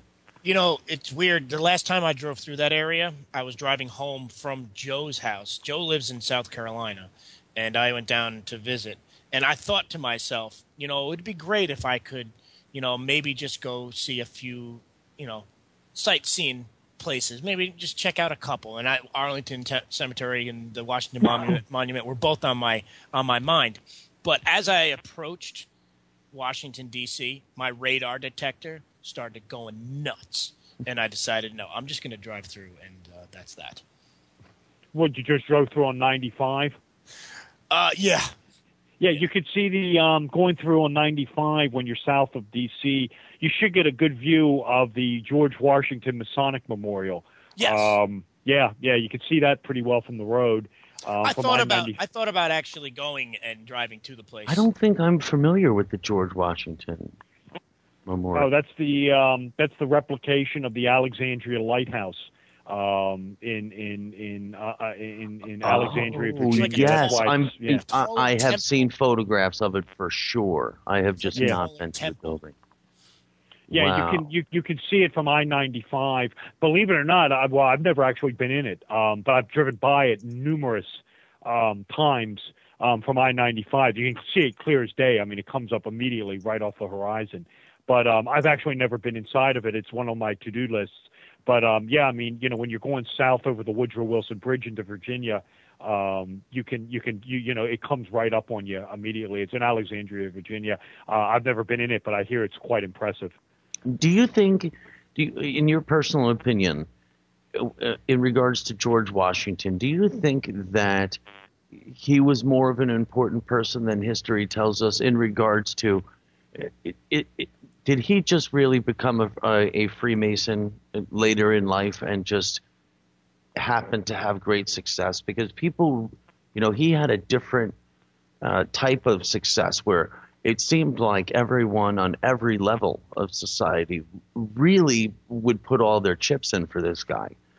And did he get all of this support really just for accomplishments of a regular person, or do you think he was of a longer line of Masonic people? Well, he doesn't become a Mason late in life. He becomes a Mason very early in life. I didn't know that. No. He's in his early 20s when he becomes a Mason. Okay. And in that time frame, Masonry definitely afforded you the ability to move in what you would call "quote unquote" elite circles. It definitely gave you an advantage back then, probably more so than it does today. And he become. I mean, you got to remember too. Washington was, Masonry involves measurement, mathematics. Mm-hmm. Operative Masonry. Washington was a land surveyor, Mm-hmm. so I mean, this would have been something that he would have been involved with. That he would have been interested in. He becomes a Mason in his 20s in Fredericksburg's Lodge. In Virginia, I forget the number of the lodge, and it's actually the Fredericksburg Lodge in Virginia is one of the first lodges to actually perform the Royal Arch ceremonial in the United States. So you have that nexus with Washington with the Royal Arch. But yeah, he becomes a Mason early in his life, and it definitely has a profound influence on him. I mean, he remains a Mason. He's very proud of his Masonic membership. He becomes, initiated into other lodges on a ceremonial level.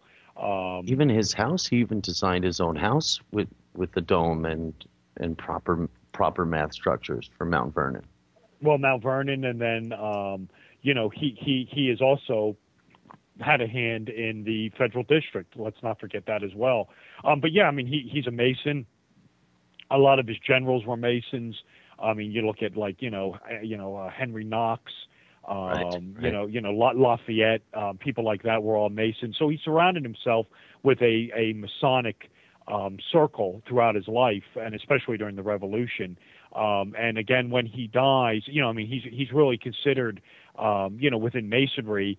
What happens is with Washington, and the reason he gets so lofted in such a way within Freemasonry is what you have going on I talk about in the Royal Arch, I'll explain it now, is in England, in America pre-revolution, you had Masonry, and then you had an Englishman publish a work called The Illustrations of Freemasonry. And what he essentially does in this work is he says that by becoming a Freemason, you are now the most loyal subject of the king. And the way he does this is he equates the Master Mason to the architect Vitruvius, who was the loyal subject of the Roman Emperor Augustine. So what he basically says is that by becoming a Freemason, a speculative stoneworker, you are the most loyal disciple of the king, which would be George III. So what happens is in America, Washington is a Freemason. He's, of course, commander of the Revolutionary Forces. Mm-hmm. In 1776 is a revolution. We toss out the British, no more English monarch. So the question then becomes, well, okay, we're Freemasons. We're the most loyal subject of the king. But guess what? We don't have a monarch anymore. So what do we do? And what the answer is that, in a nutshell, George Washington is substituted for the English monarch. Where now Washington is, if you're a Freemason and within Masonic circles in the United States, Washington now is the Masonic godfather of the Masonic nation, and this is picked up. This is picked up by a man named Thomas Smith Webb in the late 1700s, who reworks William Preston's illustrations and adds on these higher degrees. What Preston said was, what William Preston said was that Freemasonry ends with the Master Mason degree, and at that point the subject is the most loyal subject, or excuse me, the person is the most loyal subject of the monarch. And of course, after 1776, the monarch's tossed out. Washington becomes the Masonic godfather. Then in the late 1790s, Thomas Smith Webb comes along. He's an American. He's a very famous Freemason. He's basically the godfather of the York Rite of Freemasonry. He publishes an illustration, and he tacks on a few more degrees, and these were coming out of the Rite of Perfection. But in a nutshell, it ends with the Royal Arch of Enoch, where there's no more monarch, there's no more English king. What Webb basically does is he says, well, when the Freemason goes through the Royal Arch ceremony and discovers the Tetragrammaton, the name of God, the lost word of a Master Mason, the Mason is now his own king. The Freemason is now a citizen king. So that's the way the American version of Freemasonry differs substantially from the English version of Freemasonry. In England, you still have the 3 degrees. In England, the high degree system is somewhat frowned upon because of who and what it associates with. But in America, you have the embrace of the high degree system, and of course, you have George Washington being substituted in for the English monarch. And there's no more, obviously in America we don't have a monarch, we have a presidency, and of course you have Washington being the first Masonic president, the Masonic godfather of the new nation, and allegorically, and this is something I talk about more in the book, the United States presidency is basically a solar priest, a Masonic Royal Arch sun priest, is what the United States presidency is based upon. Well, when you say that, that was great. What I was going to ask you touched on like so many topics that I all leads me to this is I'm sure you're familiar with the apotheosis, which is the process of there's more or less, 2 of them. I'm sorry. There's 2 of them. Okay, elaborate. Well, I assume you're asking me about the apotheosis of Washington, right? Yeah, there's actually 2 of them. I didn't. There's the one on the cover of my book, and then there's it's also in the book, and then there's the one in the Capitol Dome. Mm-hmm. That's right. The one I'm referring to. Okay. Go ahead. Well, I'm just wondering. I mean, obviously they were portraying, and in the use of allegory, they used allegory to do this, to portray him as a godlike figure, to bring him to a godlike status. And so, I mean, I guess from what you just said, you kind of explained it a lot better, and it makes a lot more sense to me than I never truly understood exactly where they were going with that. Yeah, they really tried. No, well, where this is coming from is when Washington dies in 1799, he dies, and a man named Simon Chaldron gives a eulogy.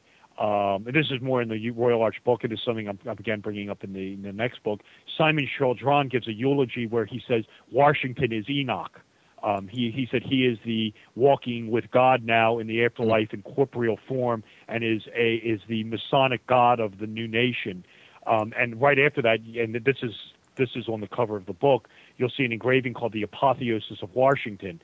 I mean, this is Washington as Enoch, where he is being hoisted out of the tomb in corporeal form with the Masonic medal over the tomb. The one is the past master's jewel, the other is the Order of Cincinnati, and Washington is being hoisted in corporeal form into heaven. And that engraving is based upon the Chaldron sermon. And that's on the cover of the Royal Arch of Enoch book. I get more into it in the actual text of the book.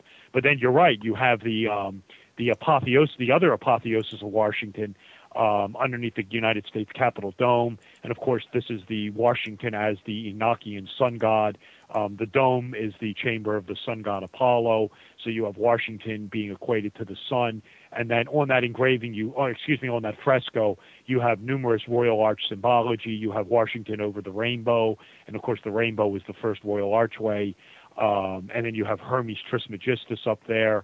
And a lot of just very esoteric, Enochian symbolism going on with the apotheosis of Washington underneath the United States. But you're right. I mean, the end idea of it is to portray Washington as this Masonic godlike figure, godfather of the new Masonic nation. I mean, that's without question.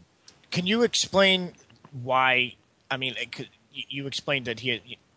I'm just saying circles. You had mentioned Masonic circle, that's actually what led me to just do a quick search for this fresco, because it occurred to me that there's a circle of figures, and now I'm looking at it and I'm seeing he's surrounded by women, and these women definitely are goddesses of some sort.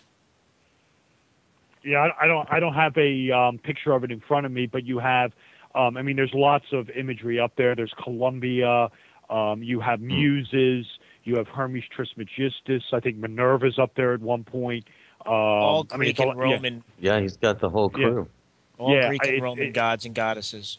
It's a lot going on in that fresco. Yeah. But in a nutshell, what it's trying to convey is, I mean, you're absolutely right. Is Washington as this sort of solar deity, godlike, Masonic father of the Masonic Republic. That's really the imagery that the fresco is going for. I get into it much more in the book.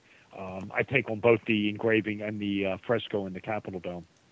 I know we had spoken previously about similarities in the music business, like Sun Records and things like that, and do you know, coincidentally, this just maybe it was about 2 weeks ago, I came across another record company. You know, there was a record company, it's no longer in existence, but it was Tetragrammaton Records.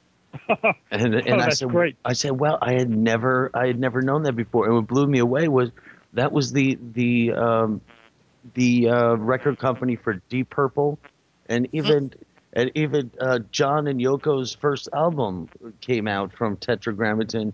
And then it was bittersweet, because then I also found out that one of the original 4 founders of the company was Bill Cosby. And I was like, it's so cool to hear, but oh my goodness, so good. But no, that's crazy. Yeah, I had no idea. Yeah, you will find these. This esoteric imagery, in the music industry. I mean, on TV shows, in the movies. I wrote a whole book on it.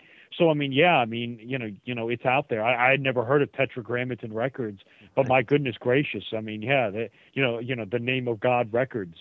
Right. I guess that's what they're going for with that record label. Yeah, well, I was shocked to even find out it even had any large people on it. But I guess it was only around for maybe a decade or so, if I remember correctly. I think Deep Purple was, I think, their biggest number. Yeah, no, I'd never So heard of that cool. one. Yeah. I'd never heard of that one, but I can't say that really comes as too much as a surprise for me. And it's one of those things you wonder if like I said, I've never heard of it, but you just ask yourself, I wonder if whoever put that together really knew what it meant. I mean, or was it just hey, I see that long word. From what I understand, actually the man behind it all was Cosby's manager. That's how Cosby was in it. He's probably more on the money side. I would imagine. Right. Oh, you wonder if the believe it was guy founded in like 67, 68, something like that. Yeah, it's interesting. It's a great name for a record company. Right, fantastic. I mean, he probably knew what it meant. Probably knew what it meant and thought, okay, let's just go with the name of God Records. Right. I mean, I think there's a few of them.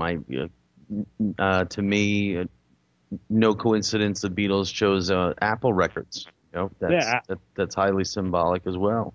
And Apple computers, of course. Absolutely, yeah. And Sun Records was another big one. Atlantic, there was quite a few of them. But people do say sometimes these the Kabbalah types could be running the show out there in the West Coast, and sometimes it shows to be evident. But I agree. As long as they're putting out the good music, I'm there. Yeah, I mean, these guys. I mean, look at the like you said, Beatles with Apple Records. Take a look at I mean, the Beatles Sgt. Pepper has Aleister Crowley on the cover. Right. I mean, probably there by the behest of George Harrison. If I had to guess, probably maybe I hope John so. Also. That would be my guess. Yeah, it's George Harrison. He wanted all the mystics on the cover. So yeah, probably by the behest of but I mean these guys, my goodness gracious, the whole Aleister Crowley, Led Zeppelin influence. I was just Googling that because I knew I didn't want to mention it without knowing where it was, and it was somewhere in I think it was Scotland, right? Well, that's absolutely anything Crowley. That's absolutely right. Crowley owned a house that overlooked Loch Ness called Boleskine, or Boleskine. Israel I've heard it. Regardie did a lot of they had a lot of fun up there. Yeah, but Crowley did rites in that house called the Sacred Magic of Abramelin the Mage, which is very Goetia-like, where you're summoning demons and things like that. He broke it off. We're really not sure why. It could have had to do with a feud he was having with a guy named McGregor Mathers. But at any rate, to tie in with Led Zeppelin, Jimmy Page owned the house at one time. I want to say Page owned the house from around 1971 to 1991. And Page was a huge, or is still, or at least was, a huge Crowley enthusiast. And Page actually claimed that the that the house was haunted by a severed head, could have led to him selling the house in the early 1990s. But yeah, I mean, also could lead to some good record sales. Yeah, I mean, and then even on the Led Zeppelin albums, you have the Hermit Tarot card. So yeah, you'll find the occult turning up in the music industry all over the place. Again, powerful material, very iconic. And these guys know what they're doing, and they use it. But yeah, Crowley's always an interesting character, and Beatles, Led Zeppelin, he always seems to turn. Ian Fleming, he always seems to turn up. Do you think Crowley got a bad rap? Well, I don't know. So I don't know if I'd go so far to say he got a bad rap. I mean, he was a dark individual. I mean, there's no question about that. I mean, he was into some things that. I mean, he was definitely a shock jock. I mean, he was basically what you would call your early 20th century version of a shock jock. I mean, he wanted to do stuff just to shock you. I mean, he was definitely a dark individual. He had a very sardonic personality. But we also know it's also coming to light that he also worked for the British government and was actually a spy for them, both during World War I and World War II. So there's evidence to suggest that a lot of his shenanigans and the way he acted was actually part of intelligence gathering, where he was intentionally trying to draw attention to himself, or by drawing attention to himself, deflect attention away from something else. Mm-hmm. So there's that as well. And again, Fleming during. I mean, we talked about this, I think, before on the last show. I'm not going to belabor it, but Ian Fleming was Aleister Crowley's handler during World War II. And again, you'll find a very hermetic influence from Fleming from Crowley onto Fleming, turning up in the works of James Bond. So yeah, I mean, I love that connection. That's fantastic. Crowley's an interesting character. We'll probably never know the full motives for why he did what he did, but he was definitely a dark individual. Yeah. I mean, I wouldn't go so far as to say him like he was a Satanist or anything like that. Right. I think even he would have laughed at that. But I mean, he was definitely doing some things that were definitely beyond the pale of the norm, and doing a lot of things that were considered taboo. Probably by today's standards, one could say maybe not as big of a deal. But I mean, he's definitely an innovator, and when it comes to the occult and symbolic interpretation and mysticism, and tarot cards and things like that, you're going to want to read Aleister Crowley. He's an important character. Yeah, he was really trying hard right there. The reason I brought it up is because I've heard both arguments, and I honestly have not read much of his stuff. I've read excerpts of it, and I'm really not very versed on him, but he's on my radar, and I always I want to give him the due attention that he deserves, but I just from someone like yourself, it's important for me to get that opinion. Yeah, I like his books. I would recommend reading them. I mean, he can be complex. His books assume you know a lot of information already. Right. Yeah. But they're worth reading. I like him. I like his book on tarot cards, the Book of Thoth. I like his book on magic. I've used him in both my books. So I mean, I wouldn't call him. I mean, I have no problem using Crowley. I think he's an interesting character, and I like talking about him, and I've certainly read a lot of his works. And he's definitely, I guess the best way for me to describe it is he's definitely one of history's more colorful characters. Would be the best way to describe him. There's no doubt about that at all. I have no problem with him. I think he's maybe given a bad rap just because a lot of people really didn't understand what he was doing. And, to the great majority, if they don't understand it, it's bad news. Right. Yeah, they want to criticize that. He just, to him, he saw a lot of hypocrisy in religion, and what he wanted to do was to attack it. And for him, the way to attack it, I mean, this isn't the internet where he couldn't write a blog or something like that. So for him, the way to attack it was to announce to the public that he's performing ceremonial magic, to conjure demons and angels and God knows what all.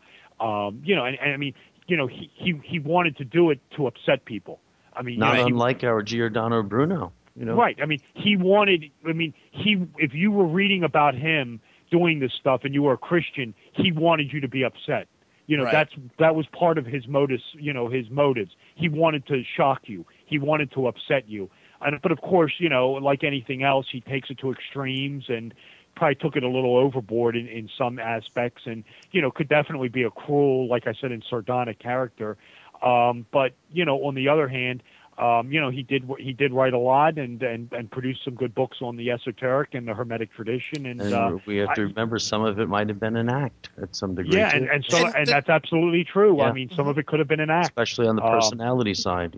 Yep, that's very one thing possible. I've learned, and it's just like you're saying, throughout my reading and my studying on all of this, is that a lot of the people in history that history says were a certain way really weren't. It was just another party trying to bring them down or to alter the public's perception of them to further their agenda. Oh, absolutely. Yeah, absolutely. I mean, he definitely had his enemies, but again, his motives could have been ulterior because we know he was working within espionage groups and he was using secret societies to move within those groups. So, we'll probably never know the full extent of what he was up to. But again, he's definitely one of history's more colorful characters and definitely worth reading about. And like I said, check out his work. But I would definitely say if you're going to read a book by Crowley, especially on the occult or something like that, you might want to have some pre-existing knowledge because if you don't, he can be complex. Right. Well, I appreciate that. Well, Mr. Robert W. Sullivan, I'm sorry, but we're coming to the end of the show. and I love talking to you. But we're gonna have to part ways, and I'm gonna have to wish you the best of holidays. Well, you too. Thank you guys for having me on. And it's a thank pleasure. thank you so much, and everyone again, Robert W. Sullivan IV, the website you could find all the information you need at robertwsullivaniv.com. And go ahead, Robert. I'm sorry. No, I just wanted to add real quick. Like I said, this is my last radio show or media event till 2015. Just right now, the ebook editions of Cinema Symbolism and Royal Arch of Enoch, the Kindles, the Nooks, the iBookstore, these are on sale right now for $5.99, which is a gift as far as I'm concerned. It's a fantastic deal. That's awesome. The ebooks can be bought very, very inexpensively. And I want to add, this deal will not last forever. It only has about 12 days left. It ends right around Christmas. So take advantage of this. The price will go back up right around Christmas. And again, it's the ebooks of the Royal Arch of Enoch. This is the Kindle, the Nook. They're on sale for $5.99. Take advantage of that deal. The sale will not last forever. And Joe's right. My website is robertwsullivaniv.com. All the information's there. And I'll just wrap up, Joe, and Tim, by saying thank you so much for having me on Researchers Radio. I thought it was a great show, and I really appreciate you having me on. And happy holidays to you. Same to you. Thank you, as always, my good friend. Have a great and safe holiday. Yeah, you guys too. And again, thank you for having me on. I thought it was a great show. And we'll get together again in 2015 and do it all over again. Great. I wish you the best of luck, my friend. Thank you. Good luck with the new book. Thank you. Tim, another fantastic program and another fantastic appearance by Robert Sullivan. I mean, I really enjoy talking to him thoroughly. It's, I don't want to stay on particular topics too long in case our listeners are not familiar with that particular conversation piece. But hey, did he say that his ebooks were $5.99? Yeah, they're $5.99 right now. And if I'm not mistaken, and I really wanted to ask, and I'll find out, and I'll have all the info on my Facebook page, Joe Kiernan. And I believe if you purchase the physical copy of the book, I believe you can still get the full autograph version. So if you were to purchase one of those, I believe you could still get it personalized. Because I wanted to get the Royal Arch of Enoch. Been meaning to pick that up. Yeah, any of either of the works, the Royal Arch of Enoch or Cinema Symbolism, a guide to esoteric imagery and in popular movies, both of them on all of the iBooks, whatever it may be, even through Kindle, and they're all $5.99 right now. A heck of a deal. So, you have a big holiday plan for yourself, my man? Besides the Christmas tree being lonely right now? Yeah, I'm just gonna go visit my my sister and my nephews. That's about it. Nothing crazy. We're gonna have a show next week, December 21st. I know it's not exactly the winter solstice, but it's pretty darn close. I was very grateful this year that our show pretty much landed on all the seasonal changes. It was not by my design, but apparently by someone's design. I was grateful for it. Yeah, that's pretty cool, actually. But we're going to have a little bit of a holiday show. I heard Santa Claus himself will be here, Tim. Nice. Yeah. Well, not here. He's going to be there with you. He's going to be stopping in to see you. Oh, really? Yeah. Yeah. Mm-hmm. Okay. I know you're a big fan of Bad Santa. And he brought he's going to bring your favorite Christmas gift. I know exactly what you've been looking for. The entire series, the complete entire collection of all the series of the television show Alf. Yeah.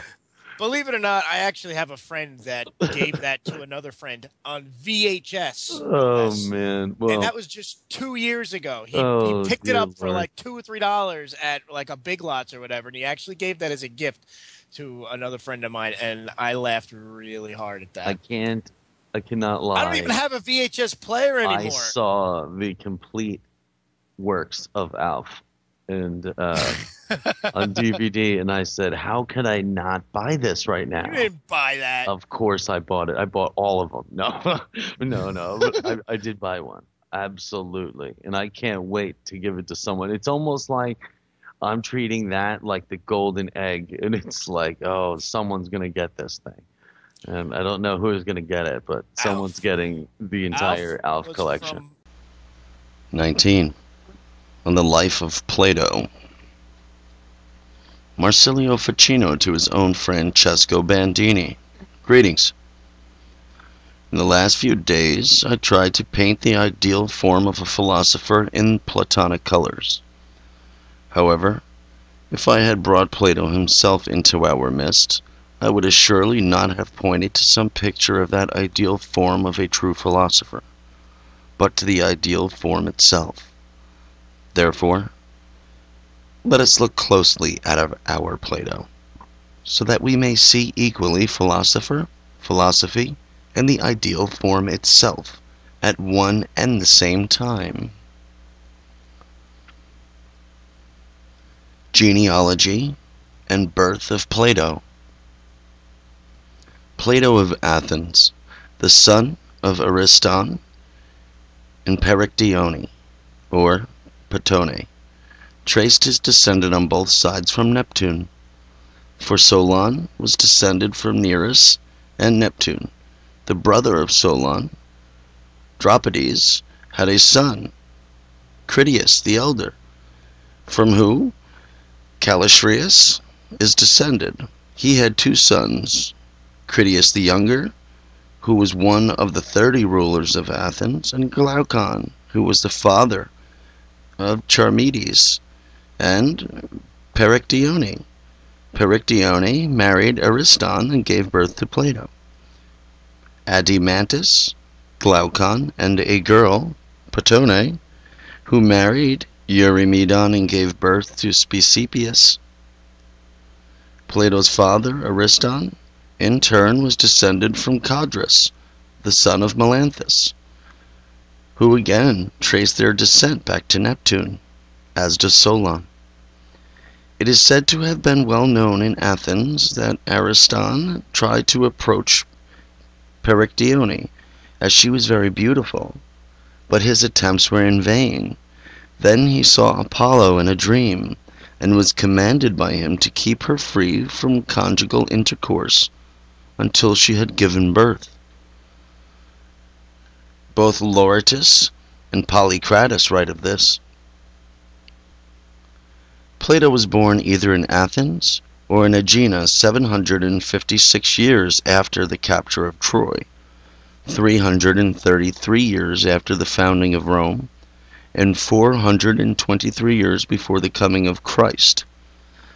In my book, On Love, I describe the position of planets at Plato's birth, as I heard of them in my youth. But now I shall draw your attention to the position as described by Julius Firmicus, the astronomer, whose opinion on this matter I consider to be more correct. And it is as follows. Mars, Mercury, and Venus are in Aquarius, which is the ascendant. In the 2nd house, the Sun is in Pisces. In the 5th, the Moon is in Gemini. In the 7th, Jupiter is in Leo. And in the 9th, Saturn is in Libra. Julius Firmicus claims that such a nativity signifies a man who has the power of wonderful eloquence and approaches all the secrets of the Godhead with divine genius. The upbringing, natural qualities, learning, and even-mindedness of Plato. It is revealed that while he was in the cradle, some bees cast honey onto his infant lips. as a presage to the future eloquence. They say that Socrates in a dream saw on his knee a fledgling cygnet. All at once it grew its feathers and, spreading its wings, flew into the sky, sending forth the sweetest songs. The next day Plato was presented by his father to Socrates, who said, "This is the swan I saw?" In Plato's youth his poetry came to flower. It composed elegies and 2 tragedies, which he himself consigned to the flames as soon as he applied his mind to philosophy. His first learning was imparted to him by the teacher Dionysius. Then, at the age of 20, he received instruction from Socrates. After the death of Socrates, he attached himself to Cratylus, a disciple of Heraclitus, and to Hermogenes, an upholder of the philosophy of Parmenides. When he was 28, he and other disciples of Socrates betook themselves to Euclides at Megara. From here he set out for Cyrene to hear Theodorus the mathematician. Next he went to Italy to the Pythagoreans. From then he withdrew the prophets and priests into Egypt. He had intended to go on to the Magi and to the Indians because of the wars in Asia. He had given up his plan. Finally, he returned to Athens and lived at the Academia. It is said, and St. Basil and St. Jerome confirm this, that he chose this unhealthy place in Attica so that the over-fine condition of his body, like the excessive growth of a vine, might be cut back, for he was very strong and handsome, and because of this his broad shoulders and ample forehead, the outstanding condition of his whole body, and also his richness of speech, he was called Plato, although he had previously been named Aristocles. He was without flaw, except perhaps he had rather a soft voice and some kind of lump just below the neck, which marred him a little. Through living at Academia he suffered a quartan fever for 18 months, but with temperance and good care he gained greater strength after his fever that he had had before. The 3 military expeditions and sea voyages of Plato. The first voyage. He went on military service 3 times, first to Tangra, secondly to Corinth, and thirdly to Delium, where he also gained prize for valor. He sailed to Sicily 3 times, the first time to see the island, the marvels of Mount Etna, and the craters. He was then in his 14th year, and it was at this time too that Dionysius, the son of Hermocrates, urged Plato to come and talk with him. Here Plato was discoursing on absolute rule, saying it was not the best because absolute rule would not only profit itself alone, unless it were also distinguished by virtue. The story goes that the tyrant, offended and angry, said, "Yours are the words of idle old men," to which Plato rejoined, "And yours smack of tyranny." At those words, the enraged tyrant at first actually wanted to kill him. But on the entreaty of Dion and Aristomenes, he did not carry this out. However, he did hand him over to Polus of Sparta, who at that time had come to Dionysius as an ambassador, so that Plato might be sold as a slave. Polus took him to Aegina and sold him, whereupon Charmandrus too arranged him on the capital charge, for, indeed, according to law passed there, it was a capital offense for any Athenian to go to that island. On the other hand, when someone put forward the argument that Plato, thanks to his training, had risen to become a philosopher, and that law spoke of men and not philosophers who were above men, they acquitted and dismissed him, and they decreed that he should not be killed, but sold. Anicetus, the Cyrenian, happened to be there, and he redeemed him for 20 minae, and sent him back to his friends in Athens. But Polus was defeated by Chabrias, and a little later he was drowned in Helios. Being told by a spirit, so the story goes, that he was suffering these things on account of the philosopher. Nor did Dionysius rest. Indeed, when he learned what had befallen Polus, he wrote begging Plato not to put a curse on him. Plato wrote back to him that the study of philosophy left him little leisure for thinking about Dionysius. When some other people despairingly remarked that he had been forsaken by Dionysius, Plato replied, "On the contrary, Dionysius has been abandoned by Plato." The second voyage. On the second occasion we went to Dionysius the Younger, having been invited by him and by Dion to expound philosophy. He was also led by the hope that through his counsels he would bring it about that there a republic or kingdom would evolve from a tyranny, and that he would see something he had been ardently desiring for a long time, namely, a most philosophical form of government, in which either the philosophers govern or rulers study philosophy. For he believed that in no other way could states avoid misery. He wanted all this to be brought about, not by force or deceit, but once Dionysius had been won over, by philosophical reasoning. But for about 4 months after Plato's arrival, Dionysius was persuaded, by false accusations of plotting against the tyranny, to banish Dion. Nevertheless, he gladly continued to show favor to Plato, but Plato returned to his own country. The third voyage. On the third occasion, Plato came intending to reconcile Dion with Dionysius. After he had been implored again and again by both of them, he was asked by Archidas also. On that occasion Dionysius sent a well-provisioned trireme, Archidemus, the Pythagorean orator, and many noblemen to meet Plato, and he himself also welcomed him ashore with a chariot drawn by 4 white horses.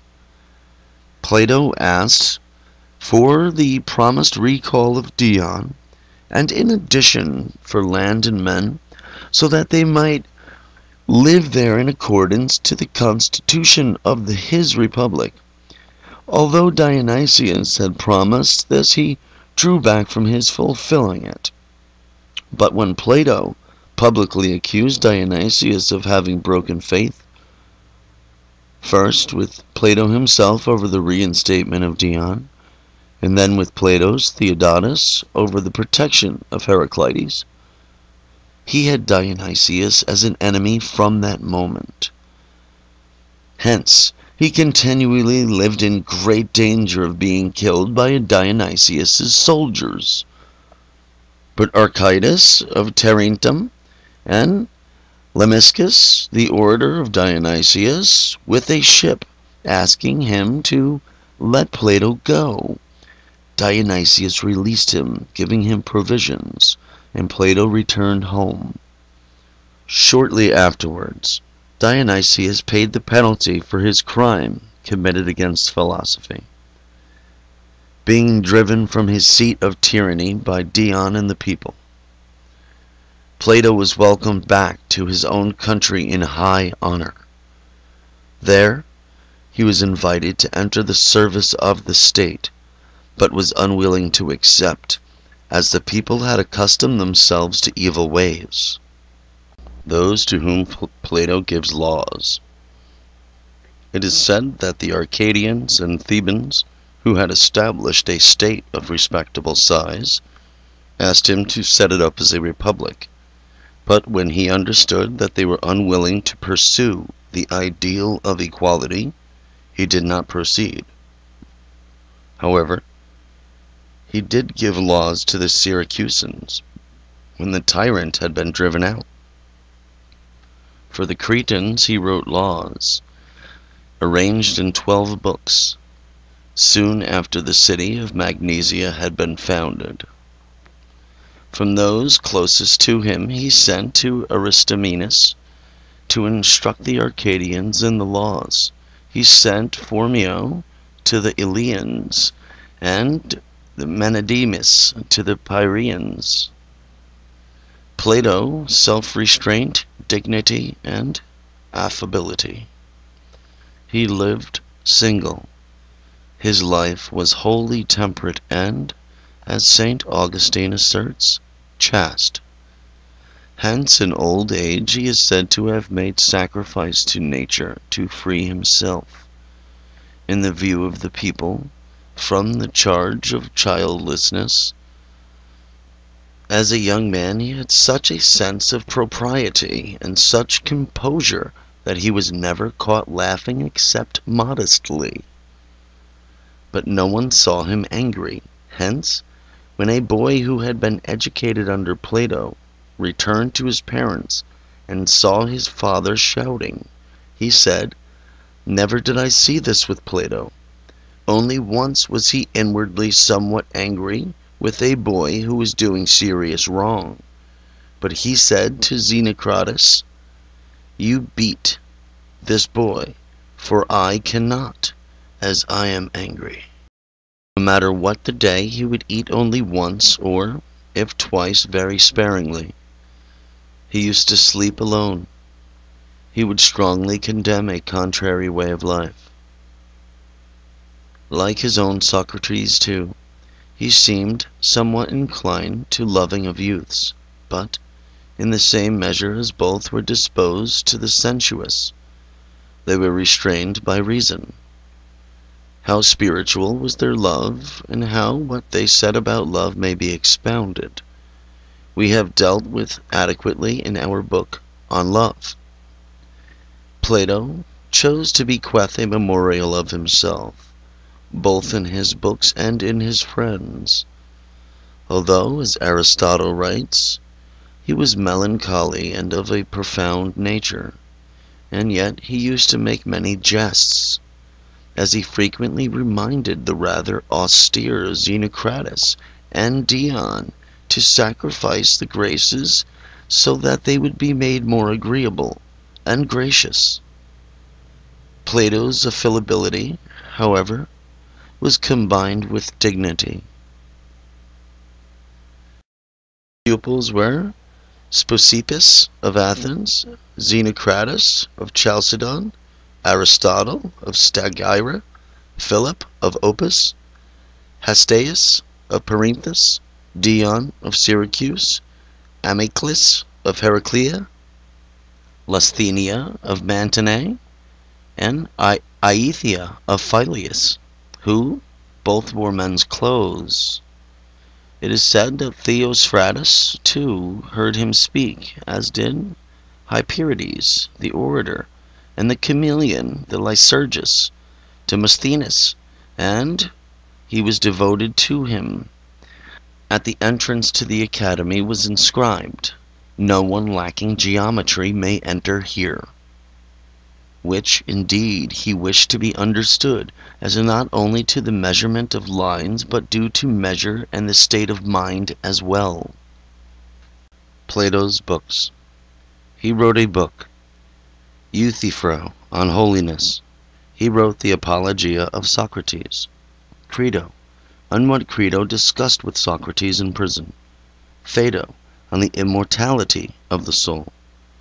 Cratylus, on the proper consideration of names. Theaetetus, on knowledge. The Sophist, on being. The Statesman, on government. Parmenides, on the single origin of all things and on the ideal forms. Philebus, on the highest good. The Symposium, on love. Phaedrus, on beauty. Alcibiades 1.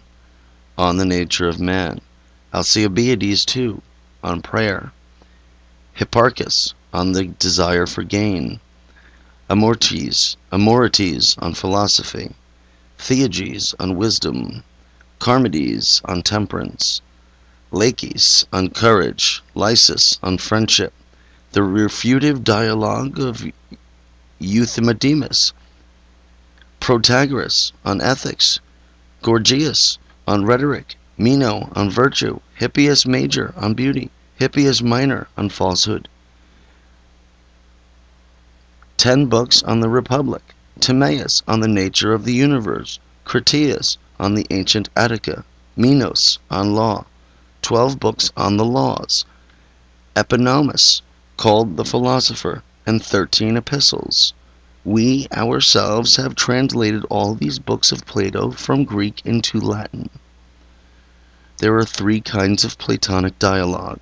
That is, so to say, in one he refutes the sophists, in another he encourages the youth, and in the third he teaches adults. What Plato himself says in his letters or his books on the laws, and in the Eponymus, he wishes to be taken as completely true, whereas what he discusses through the mouths of Socrates, Timaeus, Parmenides, and Zeno in other books is to be taken as probable. The eloquence, wisdom, and authority of Plato. The style of Plato, as Aristotle says, flows midway between prose and poetry, and is of such sweetness and fullness that Cicero said that Plato was the greatest authority and master, both in understanding and teaching. He added that if Jupiter had wished to speak with a human tongue, he would have spoken none other than with the tongue of Plato. Indeed, such great teaching was in him that, whereas before him all enlightened Greeks had traveled abroad to foreign peoples for wisdom's sake, after the time of Plato all nations streamed as one into Athens. Even Aristotle, endowed with such wonderful and natural abilities and eager for a new way of thinking, listened to Plato's words for 20 years continuously, although he was merely an adult when he came to him. Added to which, before he came to Plato, he was already advanced in his studies. From then on, he had only Plato as a teacher. Let me quote what Cicero writes. I prefer to err with Plato than to feel I am right with everyone else. Further, with Panaetius, he calls him the god of philosophers. And Quintilian writes, who doubts that Plato is foremost both in the penetration of his argument and in the divine eloquence of his speech, for his language rises so far above the prosaic and what Greeks call pedestrian speech, that to me he seems to be instinct not with human genius, but with Delphic utterance.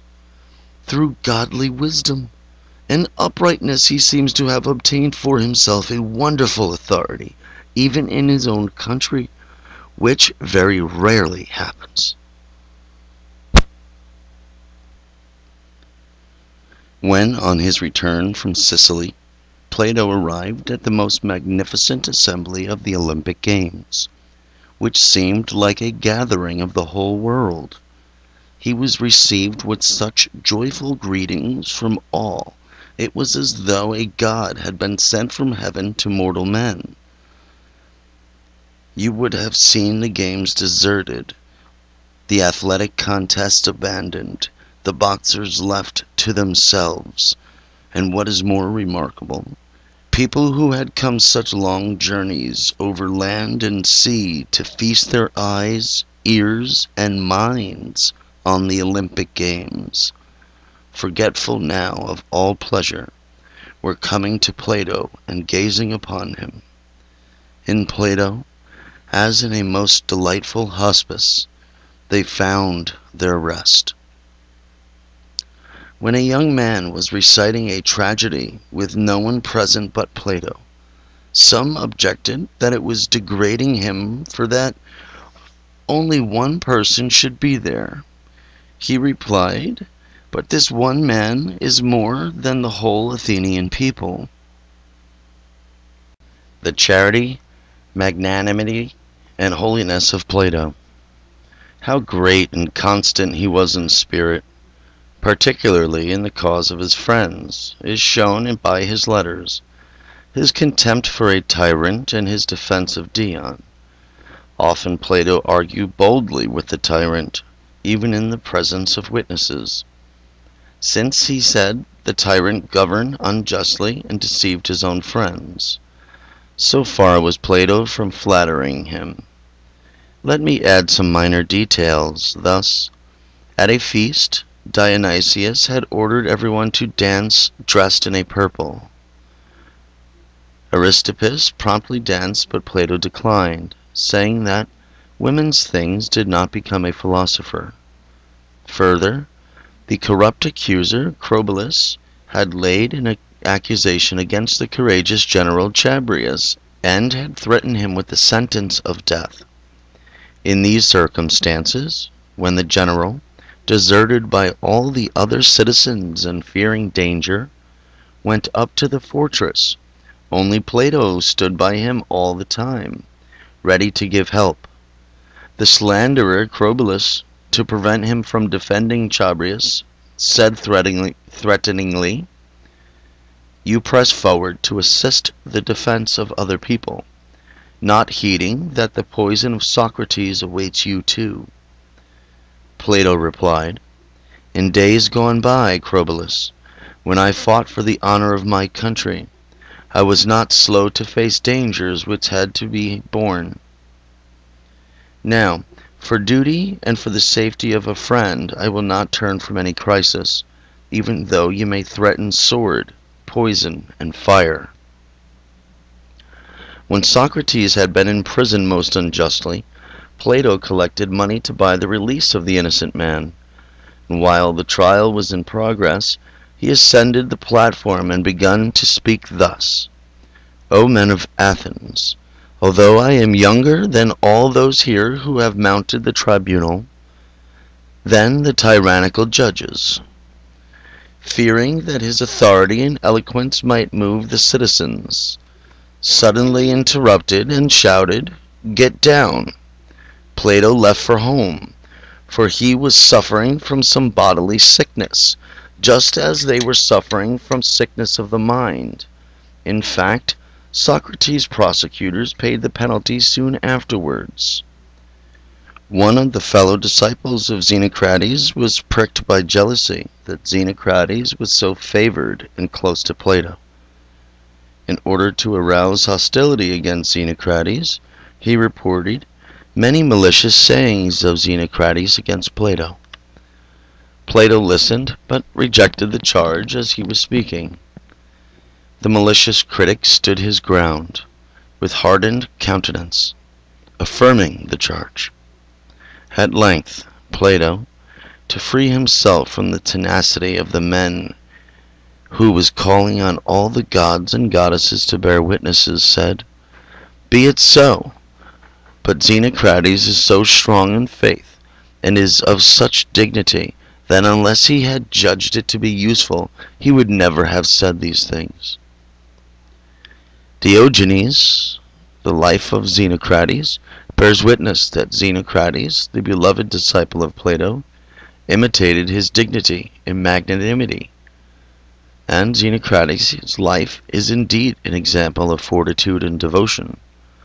Plutarch is a witness that Dion too imitated Plato. Further, Philiscus, describing the life of the orator Lycurgus, says, "Lycurgus was a great man, and many things were brilliantly accomplished by him, which no man could have done who had not been a pupil of Plato."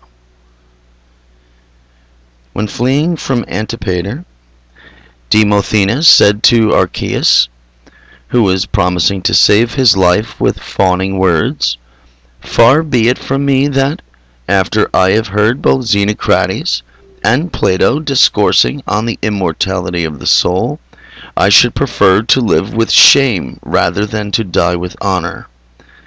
The same man, writing to a certain Heracleidorus, his fellow student, reproached him because, after he had listened to Plato, he neglected good studies, and he led a life of little honor. He said, "Do not feel ashamed to be neglecting what you have learned from Plato." Dionysius, writing to Speusippus, says, "Plato used to teach without charge those who frequented his house, but you exact fees, and take them from those who are willing to pay and those who are not." Lortius also criticizes Speusippus for not, in contrast to Xenocrates, imitating Plato's purity, fortitude, and gentleness. I cannot be silent about Xenocrates' courage when Dionysius said to Plato, "Someone will take off your head." Xenocrates, who was there, said, "No one cuts off that head without first cutting off mine." Maxims and sayings of Plato. Plato used to say this about Aristotle and Xenocrates: "Oh, what have I taken on to be yoked together? A horse and an ass. Aristotle needs the bridle, but Xenocrates needs the spur." There was amongst his disciples an over-fastidious young man, too concerned about his external appearance. Plato asked him, "How long will you go on, building a prison for yourself?" "As often as he might see a man ensnared by love," he used to say. "That man is dead in his own body. He lives in another's." He would add, "He who deserts his own self for the sake of another is of all men the most miserable, since he no longer possesses either himself or the other." A certain close friend of Plato, a well-learned man, was pleading with Plato to listen for a while, as he was intent on reading a paper he had produced. Whereupon Plato asked what was the title of the work. He answered, "Do not contradict." Plato said to him, "Why then are you doing so yourself? Why contradict contradictors? Why consult me, since you do not allow yourself to be contradicted?" A powerful citizen, Leo, was publicly criticized for making a loud and excessive uproar in the Senate. Plato said, "This is truly being a lion." To Diogenes, the cynic, who maintained that he certainly saw mortal things but ideas not at all, Plato said, "What a marvel! For you have eyes with which these mortal things are seen, and you use them, but you do not use the mind by which alone ideas are discerned." To some disciples, marveling that Xenocrates, throughout his life a grave man, had said something intended to be received with laughter, Plato said, "What? Do you wonder that amongst thorns sometimes roses and lilies are born?" To young men he often used to say, "Put work before leisure, unless perhaps you think rust is better than brilliance." He used to fire the young children with enthusiasm for happy life, very often with this reasoning: "Consider the contrary nature of virtue and pleasure, for the momentary sweetness of the latter is followed by sudden remorse and perpetual sorrow, but the brief toils of the former are followed by eternal delight."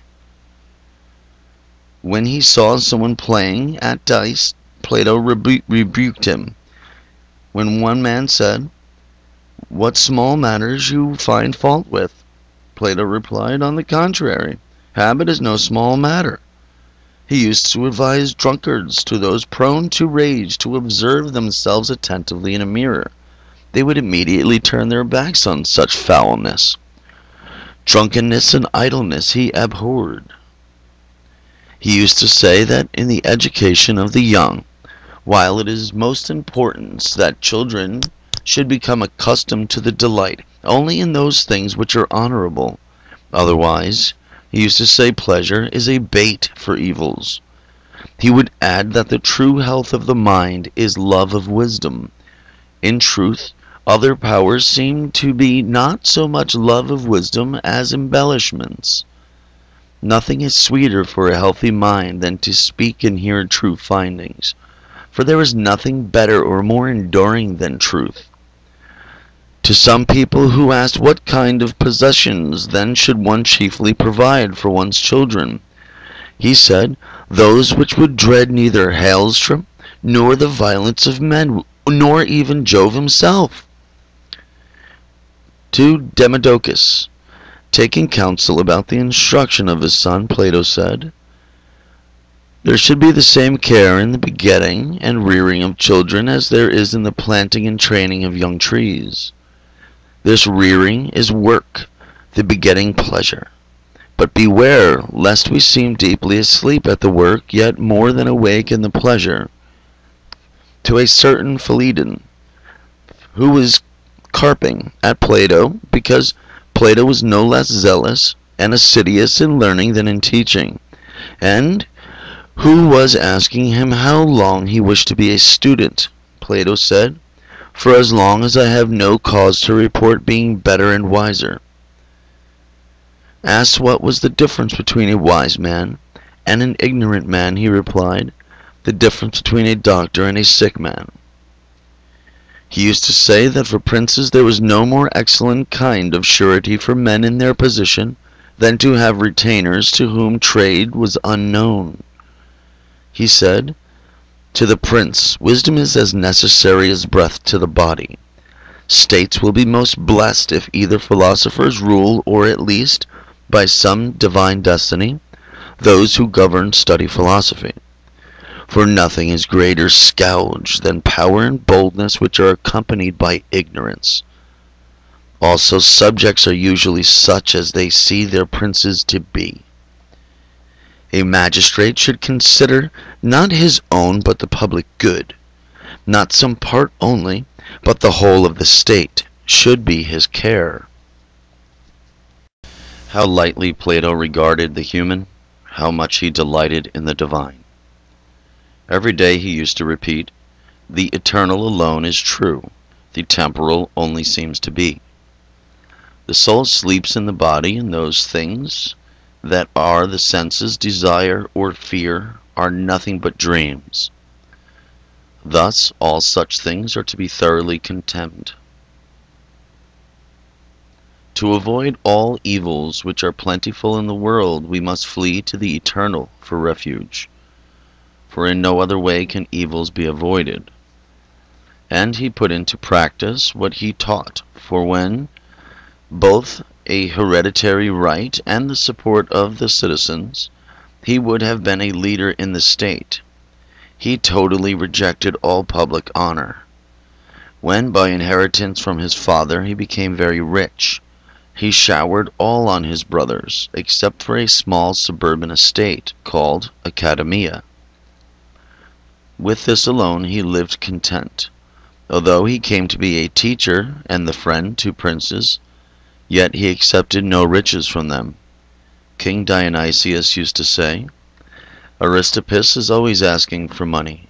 Plato is always asking for books. In addition, he neither took a wife nor lived in the city. Free from all things, he served truth alone. Whence, St. Jerome says, despite great difficulties, Plato traveled throughout Egypt, and to Archytas of Tarentum, and to that coast of Italy formerly called Magna Graecia, so that he who was in Athens was a master and a man of power, with whose teaching the halls of the academy resounded, becoming a pilgrim and a disciple. preferring humbly to learn from the words of others rather than, without modesty, to hold forth himself. Finally, while pursuing learning which seemed to flee before him round the whole globe, he was captured by pirates and sold into slavery. Furthermore, he served the cruelest tyrant. Captive, bound and enslaved, yet, because a philosopher, he was greater than the man buying him. Thus, Jerome. In piety and gratitude of Plato. He was filled with gratitude to God, for whom he used to say, "The beginning of thinking, speaking and acting in all matters ought to be made," and he himself always put this into practice. Moreover, he gave thanks daily to God that he was born a man and not a brute, that he was born a Greek and not a barbarian, and that he was born in the time of Socrates. His dialogues, in which he wonderfully honors his teachers and all his friends, are testimony to how grateful he was to them all. And he ascribed his books to Socrates, for not only does he introduce him as disputant in almost all dialogues, but also writes that everything he had set down was not but his Socrates. What Plato affirmed and those who supported him. In matters subject to the senses, he used to support the views of Heraclitus. Then in that which pertained to the intellect, he would rest mainly with Pythagoras. But in matters affecting the community, he embraced his own Socrates. These are things which he asserted everywhere. God provides for all. The souls of men are immortal. There will be rewards for the good, punishments for the wicked. Augustine, in his book Against the Academics, says, "The authority of Christ must be put before anything. However, if there is something to be done requiring the use of reason, he says he finds himself with the Platonists, for this is not contrary to the sacred Christian writings." Dionysius the Areopagite pointed out the same. Later, Eusebius and Cyril explained it more fully. Hence, Augustine, on his book On the True Religion, says, excuse me, if a few things were changed, the Platonists would become Christians. And, in the Confessions, he relates that he has found nearly all the opening words of John the Evangelist in the works of the Platonists. Therefore, in the second book of the City of God, he says, Labeo, the pagan theologian, thought that Plato should be numbered with the demigods, like Hercules and Romulus. Furthermore, he places demigods above heroes. Both he sets among the divine powers. Nevertheless, I have no doubt that Plato, whom he calls a demigod, should be preferred, not only to the heroes, but even to the gods themselves. Whence, he says that he chose the Platonists before other philosophers, as they had much truer understanding of divine human matters than the rest. Also, Marcus Varro had earlier come to this conclusion, and Apuleius regarded Plato as not merely superior to the heroes, but equal to the gods, since he had evidently penetrated the innermost secrets of divine matters. Plato was endowed with such modesty that, although he had won himself marvelous authority above others, even so, when he was asked by someone for how long his precepts should be obeyed, he replied, "Until someone holier appear on earth to uncover the fountain of truth for all, whom in the end all will follow." He added that he had discovered nothing by his own light, but much by the divine light. However, what he observed in philosophy we have discussed adequately in our books on love and the theology. Plato's return to his celestial land and praises of him. It was on his birthday that he departed life, when he had fulfilled 81 years, and not a day less. For this reason, the Magi were then in Athens made a sacrifice to Plato. They reckoned his lot to be greater than that of a human being, since he had fulfilled the most perfect number, which is the product of 9 times 9.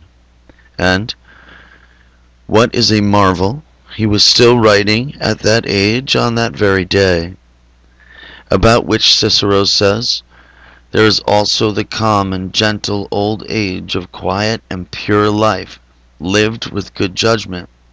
Such, we are told, was that of Plato, who died while writing at 81 years of age. Seneca also affirms that Plato reached this age by means of even-mindedness and care. Some affirm that he returned to the gods above while writing, others that he returned in mid-discourse, while reclining after the meal had been cleared at a wedding feast. Aristotle consecrated an altar and a statue to Plato in a temple with this inscription. That is, Aristotle has dedicated this altar to Plato, a man whom it is sacrilege for bad men to praise. Aristotle added, by his life, his teaching, his conduct, and his speech, he alone gave guidance to all men, and handed on his writings so that through virtue they may be able to lead a happy life. No future age will bring forth such a man. And another wise men have added many verses to the praise of Plato, but above all 3 epitaphs. This is the meaning of the first. He excelled all men in temperance and justice, but was so far above them in wisdom that he completely overcame all envy. This is the sense of the second. Plato has been removed from the world to be numbered among the gods. Distant nations honor him, for he had knowledge himself of the divine life, and showed it to others. The third sentence is like this. Phoebus begat Aesculapius and Plato. Aesculapius to heal bodies, Plato to heal souls. Furthermore, Mithridates, the king of Persians, added in the academy a statue of Plato with this inscription. Mithridates, the Persian son of Arantobades, has dedicated this image of Plato to the Muses. From all this Plato attained such a reputation that, although the Greeks placed Aristotle among the spirits, they named Plato the divine, because it is clear that, in the main, Aristotle's life was earthly and his knowledge natural, whereas Plato, at once by knowledge and by his life, devoted himself above all to the divine. An apologia on the character of Plato. I shall now draw to a close, once I have added a few more words.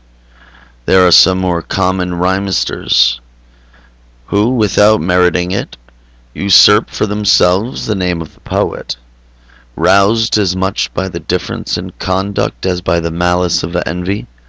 They mock shamelessly any man of excellence, and to these men a certain supreme license is allowed against good men, but rather bad, especially in our time. But let me not be mindful of our times, which are incapable of pursuing virtue, as they seem to be well capable of persecuting it. Accordingly, in former times, such petty poets did not hesitate to sink their teeth into the divine Plato, considered by the Greeks to be the son of Apollo. Diogenes Laertius utterly detested the impiety of these poets, and, as Diogenes declares, Aristippus of Cyrene, the most wicked man of his time, and adversely the best one of his time, also added to the facetious abuse of the comic poets, just as Aristippus slandered many other very virtuous and learned men with false stories. So even slandered Socrates, his teacher, and his own fellow pupils, Xenophon and Plato. He made up certain lascivious poems in their names about harlots and young boys, evidently so that, by falsely using the great philosophers as examples, he might procure a freer license to sin himself.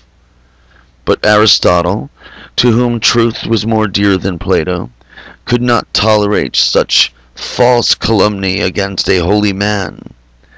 For his elegies to Eudemus, he recites those words about Plato which we have quoted above, paying him the greatest tribute. Not only must not slander Plato in any way, but even under the pretext of praise, they should not dare to utter his holy name through their profane mouths. And he was not content with an elegy, but also, according to Olympiodorus, composed a brilliant oration in praise of Plato. Therefore, let the hounds of hell be silent in the world of the living, and together with Apuleius of Madura, let us freely proclaim, we, the family of Plato, know nothing except what is bright, joyful, celestial, and supreme.